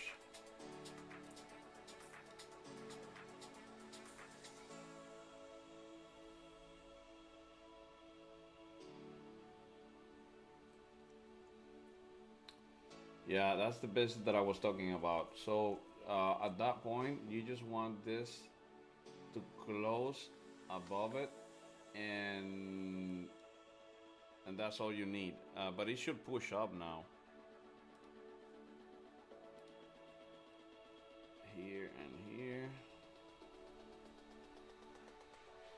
Yeah. So it should. Oh wait, I was looking for the buy limit that I had over there. Why do I have it there? Yeah, you want just that closure above. What is this? 30 minute. Right here. Oh wow, it is pushing up. Also, there's a really high chance this is just gonna push up right now in the last 6 minutes. Um, yeah, still gonna wait for that closure there.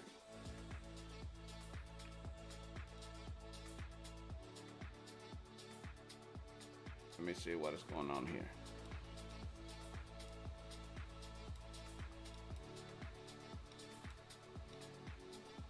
Oh, I see why. Okay, I see why. I see why I have it there. Mm-hmm. Understood. Yeah. So the reason why I have a buy limit there, I guess, is because this is the limit. Yeah, it is the limit. So the weekly structure.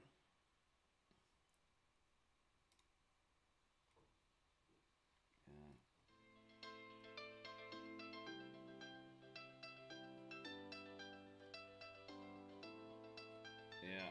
So yeah. So the weekly structure right here, if you look at this on the week on the structure, so you have here all of those visits on the week. So those are weeks of the weekly structure of the candles. But then you have a closure of body, you have closure of body, and you have closure of not only closure of body, you even have a rejection of structure here and here. So that would prompt me to think that this is a really strong level at 1905. So what that means is that if we ever reach here, there's a high probability this is going to at least there's a high probability to reject and bounce even if it's still gonna fall. So those are the key. But you know what? Since I'm awake, like I only pretend to do that when I feel like there's gonna be. So what I'm gonna do is just gonna maybe remove that thing. Oh, it has space. It has enough space actually. So I have it here. So I would be. Hmm. But when I see at the like when I look at the 4 hour, then I don't like it so much because then the stop loss is kind of like too big. Yeah, I'm gonna remove that one. Just gonna wait for the confirmation. That's it. Yeah, I'm gonna remove that thing. Yeah, but it would make sense. I mean, it wouldn't make sense. It's just I prefer just to wait for that thing to happen. So here to here,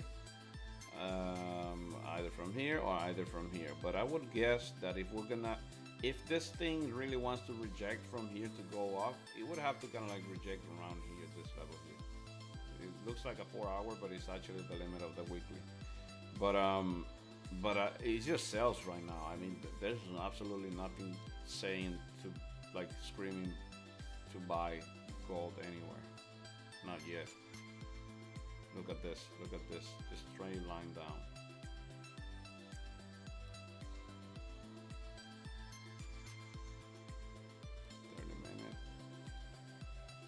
Yeah, it just dropping.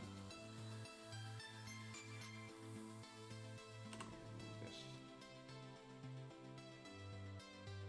Yeah, only sells. That's what I would do. 30 minute, looking nice to sell. 4 hour about to close bearish. 3 minutes left. Really weird closure here.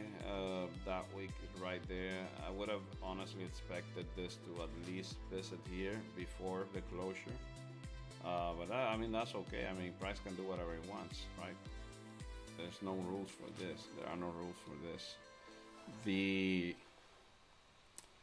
closure looks like it's gonna happen below this level because we're only 2 minutes away. So the body looks like wants to close below this level.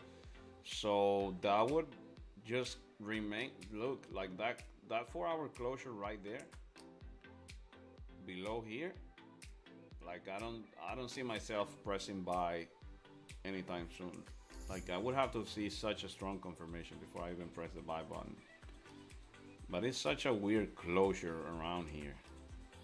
Honestly, like I would expect this to tap here before the closure or closer to this level. Not really closing here. That's unusual.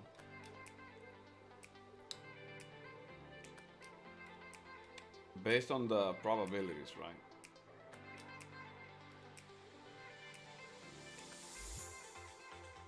Yeah, the closure.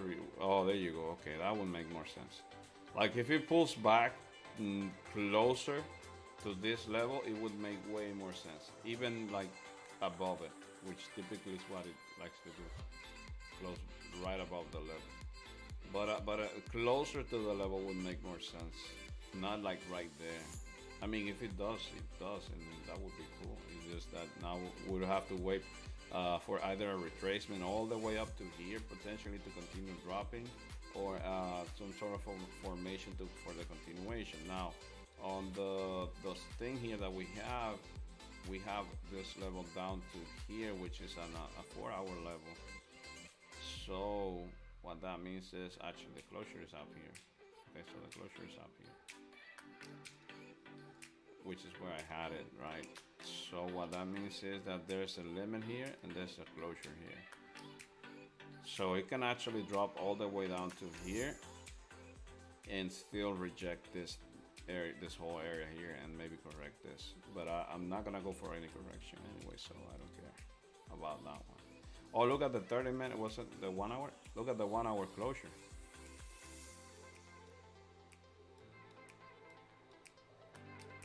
Oh, nice. Look, 4 hour closed right there. So we have a bearish closure.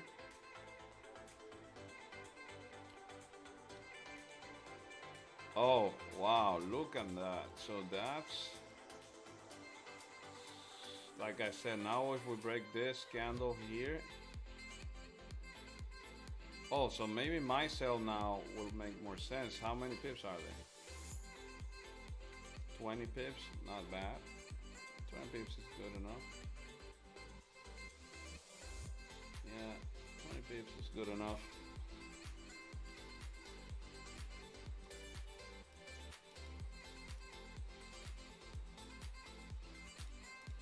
Mm.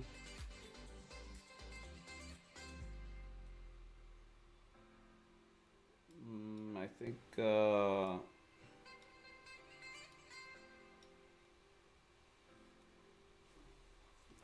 what is going on with the 5 minute? Yeah, I'm gonna take this, I think.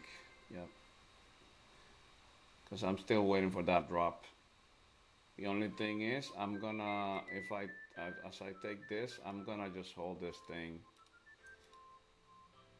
and wait for anybody, because it just keeps doing that, right? It just keeps doing this bullshit here to continue dropping. So below here, as we break this, it's just there's not much holding this thing here. It just,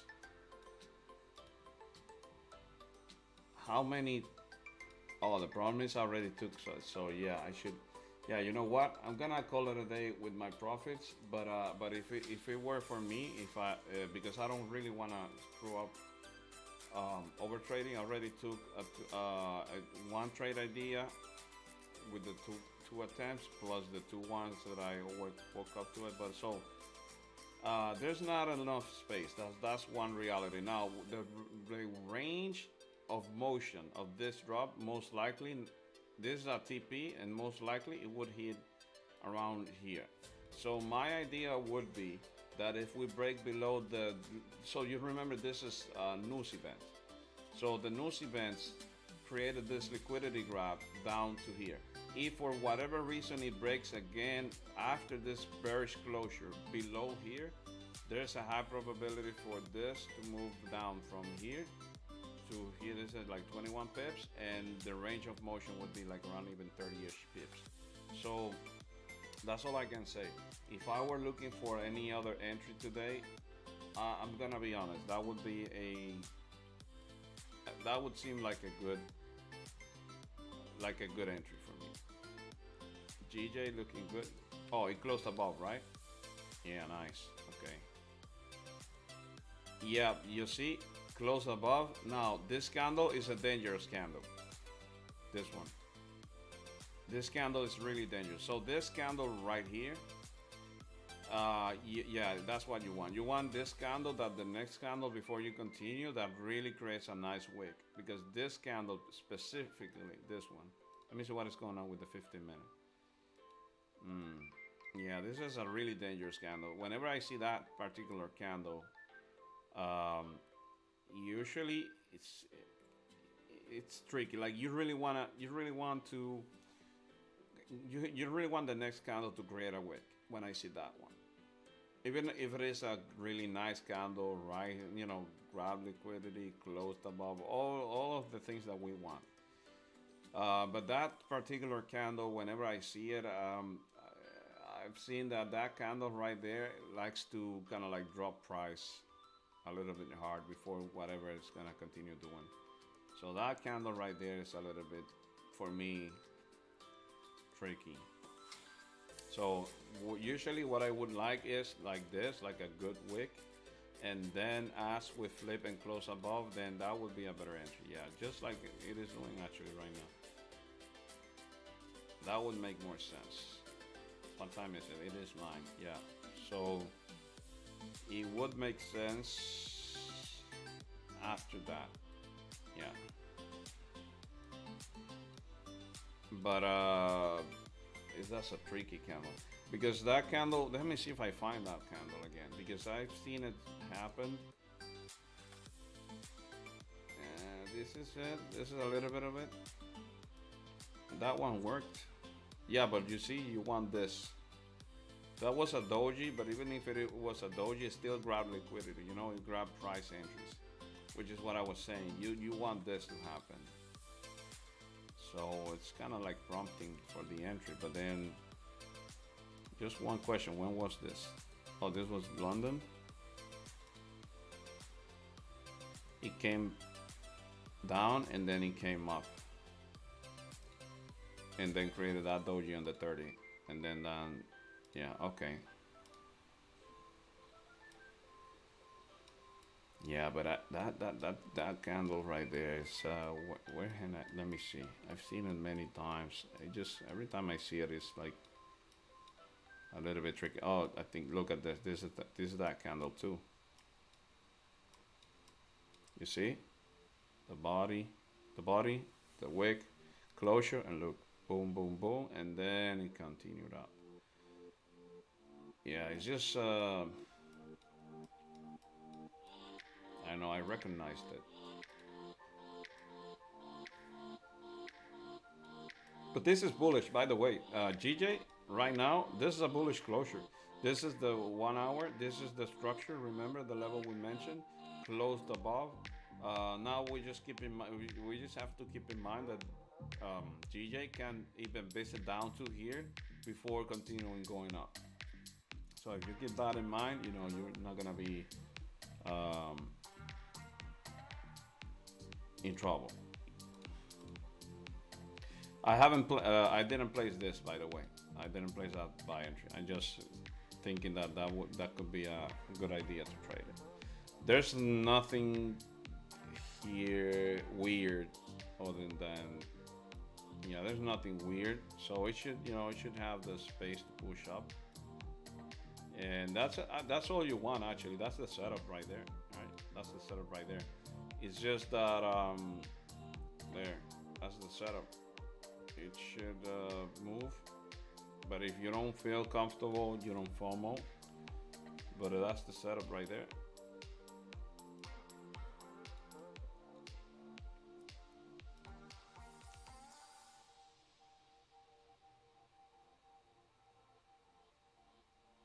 Yeah, it is 9. So we should have volume, and this visit is prompt, like this visit makes sense.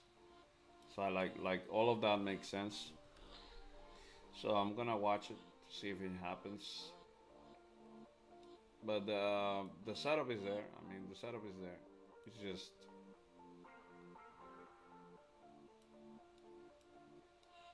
there's a tricky thing here going on, maybe on the lower time frame. Yeah, it's okay. What is it? 5 minute. Okay. So for example, if 5 minute closes bullish, instead of going with the break, you could actually wait for the 5 minute to close bullish, and maybe go with the 5 minute closure, and that would make more sense, right?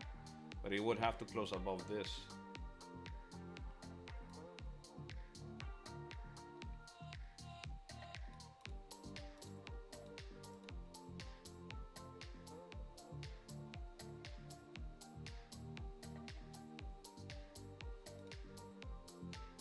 Yeah, I am fixated on my sell entry for gold so much that I'm kind of like, I really want to see that. Like, I really want to see that drop here, just because it faked me out. This one right there, this one I want to see it. Like, as we break below there, I really want to see that thing happening. If, and only if we break below, I want to see this is, because it really.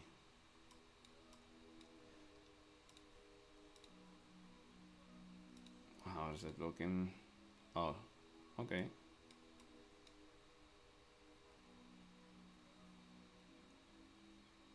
Yeah, it should, like, if nah, if it closes below this time, yeah, it really should push just down.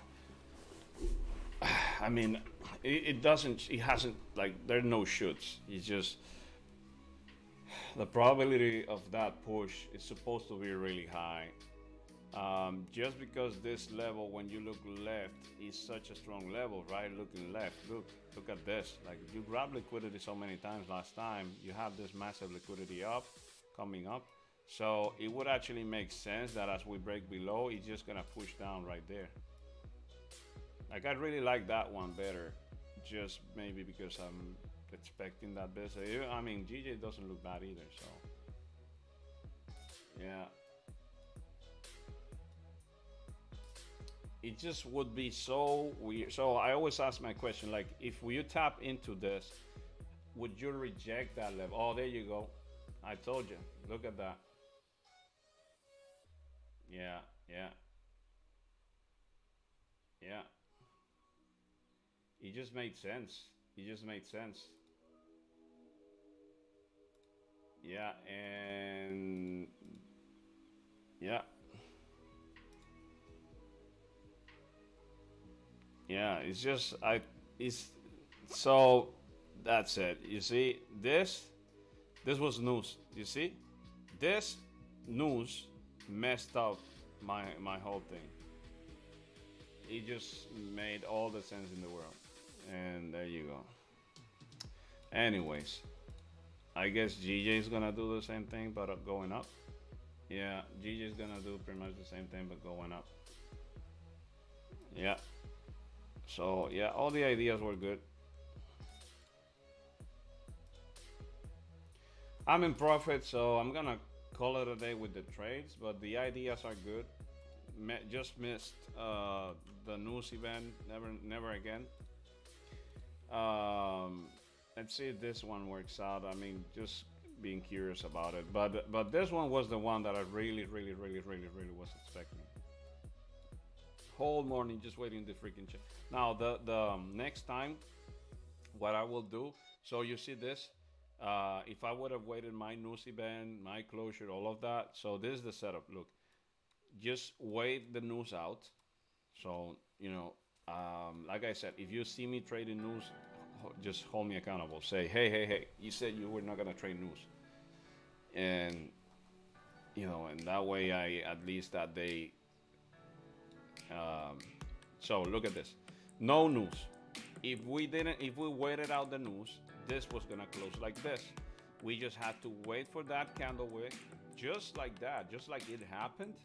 And as we flipped, that would have been a already good entry. But if we go to the 5 minute, also you can see it, the closure again here. So, but either way, both they worked out. So, right there, here and here, closure of as we flipped, that would have been the entry. Stop loss could have been kept like right above the this thing right here, this closure, because it wouldn't make sense to return back to it. And look at this. Look at the top. Look. You remember the range that I mentioned? Like all of it worked out. Now GJ should work out too. The same reason why this is working out. If you didn't, yeah, there you go. Look at this. Created the wick as we break above, and it's working out nicely. So,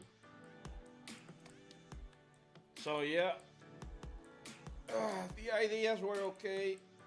Execution, bad idea. Doing during the news, that's okay. I'm still in profits for the day, so I played with my profits. It's not okay to play with the profits if it is against your rules. And one of my rules is not to trade news. So yeah, I deserve what I lost today. I deserve to give out. I deserve what what I gave back to the market today. But the ideas were okay. So as long as you follow your rules, you should be fine.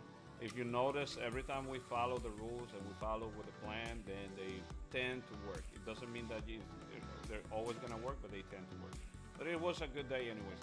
I think that now we are good to go. Now we reached that level. Now from here, I would actually expect that maybe as we tap into this level, we might see a rejection and a small correction for NYSE if we don't break below. By the way, if we break below, this is a powerful break below now that I think about it. You know what? I might leave a pending order around here. I'm gonna have to look for it, but I think that from here we should be good to correct this level right here. This level right here should be a good enough level for price to correct from here up for the rest of the day. But if we break below, wow, I like if we break below, there's a lot of space right there. There's a lot of space. Wow, that 4 hour closure. I mean, if it, whew.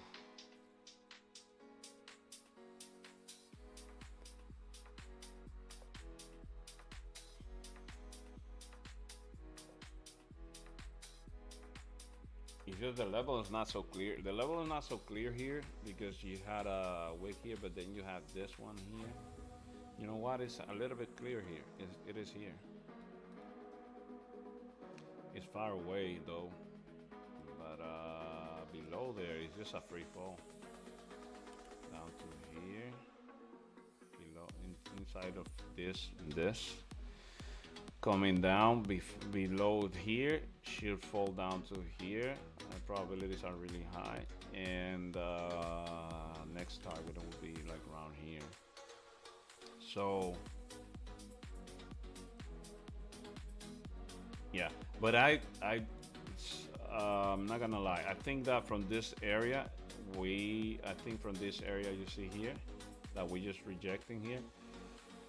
There's a nice chance that we start to reject here, and if that happens, maybe from here makes a little bit more sense to get on buys.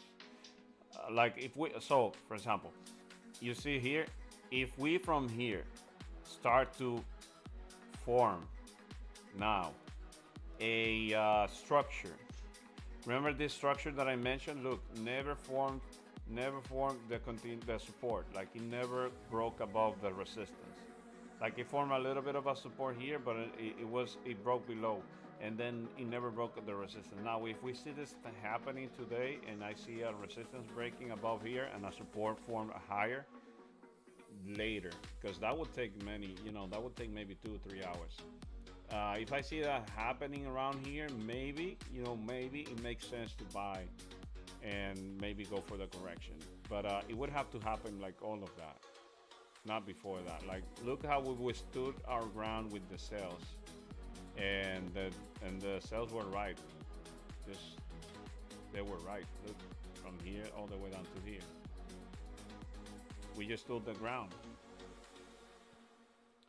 So just keep it at looking at sales. Keep it at looking at sales unless until you change bias, and that's what I would have been doing. Gold GJ buys at break even. Oh, GJ buys. You took the buy. The buy entry for GJ was not bad, and the entry was good. The entry was prompted. Look at this. 4 hour closed above this 4 hour level. That's important. So it's not even 1 hour. That's a 4 hour level. So the visit up here is like really high chance today. Really high chance. Like, I don't really know what's gonna happen inside of here, but the visit today to here is a really high chance for that to happen. Why? Because look at this. 4 hour closure above the level. Look at this freaking level. I mean, this level created support before, creating resistance here. Now it's holding us a floor, and now it should push, continue to push up. Look at this. This was the one that we simulated. I didn't execute on that one, but so that would make sense to keep pushing up to here.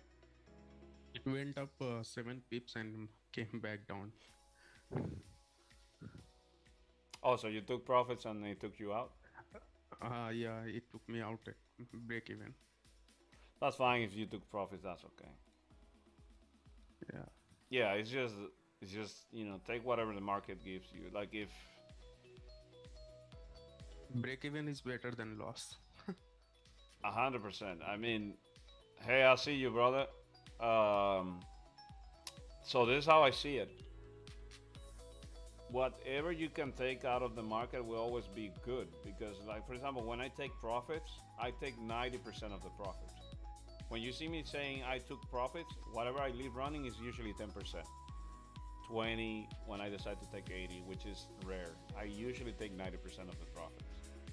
And I don't really care at that point if the structure is changing against me. I don't care that this was 1-to-1. I really don't care about that. I just care that if I don't see the probabilities of this to continue going up, if I feel that this is not going to continue going up, but that if I can take profits here, it's going to be good, I take profits there. I don't care that this is not 1-to-1. And I moved to break even, and that was the money that I was going to make today. Because there are going to be days where this is just going to push up, and I'm going to take the whole thing. But it is better to take profits here than to just leave it open, because you want to keep it open, because you should get there. There are no shoulds in the market. And then you suddenly come back to entry, then go back to stop loss, and now you lost instead of winning. And then you're in a worse position than you were before. So yeah, it doesn't make sense to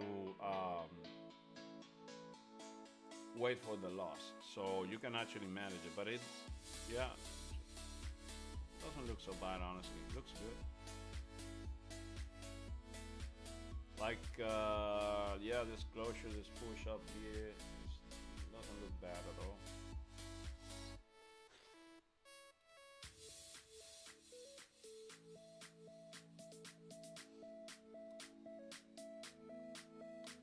Yeah, so it's 9:30. About NYC is about to open. I think I'm gonna call it a day now. Um, Gold idea, which was my focus today, worked to the T. Next time, stay away from the news. Lesson learned. Stay away from the news. Always keep your bias. I guess that's how we should recap the day. Today, just click sell button on gold. That's how it should have been. So this that's what that's how it should have been. Like, today, when you open the charts and you see that we're on a bearish trend, that day you only you don't press buy button in it, never, unless you see what we talked about this stream, which is a reversal, a formation of against a key level. So for example, this is a key level right here, so this is a key level. So now if we see a formation from a key level, now it makes sense. You notice I mentioned so many times that this here, not visiting here, didn't make sense. I said it so many times. Why? Because when you look left on the higher time frame, what do you see? You see, I think it was on the 4 hour. Look at this. So it didn't make sense to stay here, right? Because on the 4 hour, what do you see? You see this. You see not only closures here on the support side of it, you see closures on the resistance side of it, and then you see wicks coming all the way down to here. So it made sense. Look at this sell here. Gonna continue dropping, and maybe that's what that's. I think this is, look, maybe this is just gonna continue dropping the rest of the day. But buys are nowhere to be found. I don't see buys anywhere. So whatever it looks like a sell should should be a good sell. And when you have a bearish market, like even if you're wrong and you hold, you're gonna be end up being right when you are with the trend. So I think that sales are really nice. Still, any rejection from here for the rest of the day, if we see this flipping, creating a resistance, then a support, and then we break the resistance at least at the 30-minute structure, which is this one, that would mean that this is the level to watch today for potential continuation, correction. Then you think about pressing the buy button. But if you don't see that, none of that, I don't see why you would go with it, like with a buy entry, right? Like, unless you want to be a hero. Like if you want to be a hero, you can grab it from here and hope for price to really reject this. This is a strong level, so I'm not gonna lie, this is a strong level. If you were gonna play cowboy, this would be the level to play cowboy, but I would still go advise against it. I would wait for continuing sales or wait for a potential reversal. So that would be my idea. I consider macho alpha. Yeah, you would have to be just a cowboy, literally.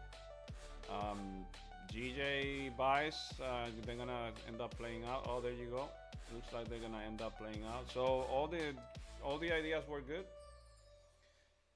All the ideas were good. I think it's a good day, anyways. If you had 2 trades, 3 trades, you should be calling it a day, especially if you're a scalper. If you had a winning day, you should be calling it a day, even better. I had a winning day, just return some of the profits to the market. That is okay. I'm like Tanya was saying, profits are profit. Look at this. This is going nicely. Remember, I am expecting a visit today of this zone. So you know what? Here is where I would have been taking partials at that level here, at that visit here. That would have been a better partial entry because this is, you might see something going on here, but only because of that. So right there, that wick right there, maybe like just like 1 pip more, that right there, like the 1 pip above that thing, which is where we stopped. Right there would have been a better TP for me.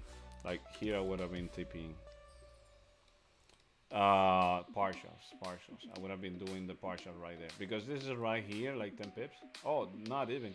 Listen, it's just GJ. It's just so many. Like when you get used to gold, gold is like 20 pips right there.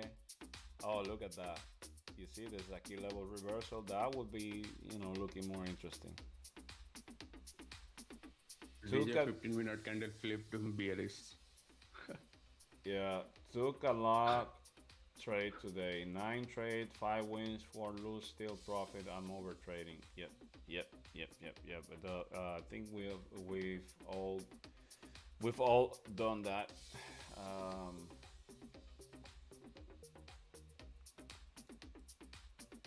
Yeah.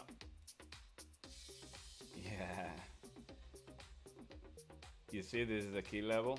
So now it is rejecting. Like So this rejection makes sense. Not that one. This one. This one makes sense. Okay, what is it? It's I'm just waiting the last 3 minutes to end this. 9:30, just to see what the heck is gonna happen with this. But this makes sense. This rejection makes sense. This thing closing like inside of here didn't make sense. So that's why I was so bearish and so fixated on that drop from here to here. Just 3 minutes away.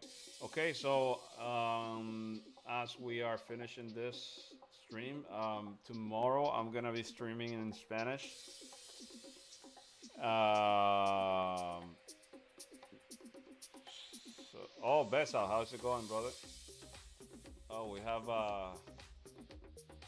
a professional US 30 trader here in the house. Um, what I was saying, this okay, so this rejection makes sense because this is a key level, right? So the sales were good and remain good, but if you see a break of structure above here with gold today for the NYSE, this might prompt a reversal only and only if yeah, gold sales they were really easy. The problem was uh, the news event. I traded the news, and news took away some of the profits I had this morning. But sales was really easy after the news. So the I was gonna say, yeah, if we wanna go for any type of reversal, never, I would never advise to go at them unless you see a whole structure being broken on the 30 minute, like I'm talking about this, and a support being formed. Which that what that means is that there's a high probability that before I would feel even safe or good about buying gold, it would be too late today, which means that I would never buy the gold today, because by the time this forms a support, like so, it would have to form a support here. So that would mean another candle here. That would be the 10 a.m. candle. Now, the fastest way it can happen is the 10 a.m. candle will have to close all the way up here, which is above here, the same level we had this morning, and then it would have to come back again. So that would be 10:30. 10:30. This will be 10. This will be 10. This will be 10. This will be the one that ends at 10. This is the one that ends at 10:30. This is the one that ends at 11. So then at 11 it would have to come down again, and then at 11:30 it would have to close back up again, and then I would think about any buy. So imagine that would be after midday. There's no way I'm buying anywhere here. If I didn't have any, so if I didn't have any idea of what was going on, I would just stay away from it. Right now, there are no buys yet, nothing. It just sells, only sells. Market is bearish. So I'm gonna leave you guys with that idea that I don't see why I would buy before midday if I don't see that specific structure being formed. So what that means is I would recommend, or I would stay with sales the whole day. Easier sales here. You see this rejection here. This is a key level. You wait for another key level. Go to the 4-hour. Where is any 4-hour key level? Up here. You see it here. Okay. If price comes back up here today, and you see a rejection all the way, oh, this is the same level, so it makes sense. Same level I was talking about. So if we come all the way up here, NYSE, you see at 9, 10, 10:30, 11 a.m. Closing below yet again. Here again, the same zone. Then that would prompt for another sell entry from up here. And obviously, if you play the lower time frame game, then even better for you. So that would be the plan for the rest of the day. But the sales were right and had a profitable day. I hope everybody enjoyed the stream. If you enjoyed it, remember to like and subscribe. We're just trading here, having fun, learning from each other, and that's the whole idea of this stream anyways. It is very boring profession if you do it alone. So I really hope this helps somebody. So I'll see you guys tomorrow. Tomorrow is gonna be Spanish, but then Thursday is gonna be English again, and then Friday is gonna be English again. So have a great rest of the day. Do not overtrade. Take it easy. See how when you follow the rules, you tend to win more. So just follow your rules um, and do not overtrade. I'm gonna repeat it 1,000 times. So see you guys. Let me show you guys. Do we have people on Zoom? People on Zoom now we're starting to drop. So if you want to say hi, Thank you, Joel. I appreciate it, man. oh, thank you, brother. Who was that? Frank. Oh, Frank. Hey, brother. My brother. Okay. Bye bye, everybody. I'm gonna end Bye right bye. here. Take care. Adios, Leonardo. Have a Adios. good one, man. Sure.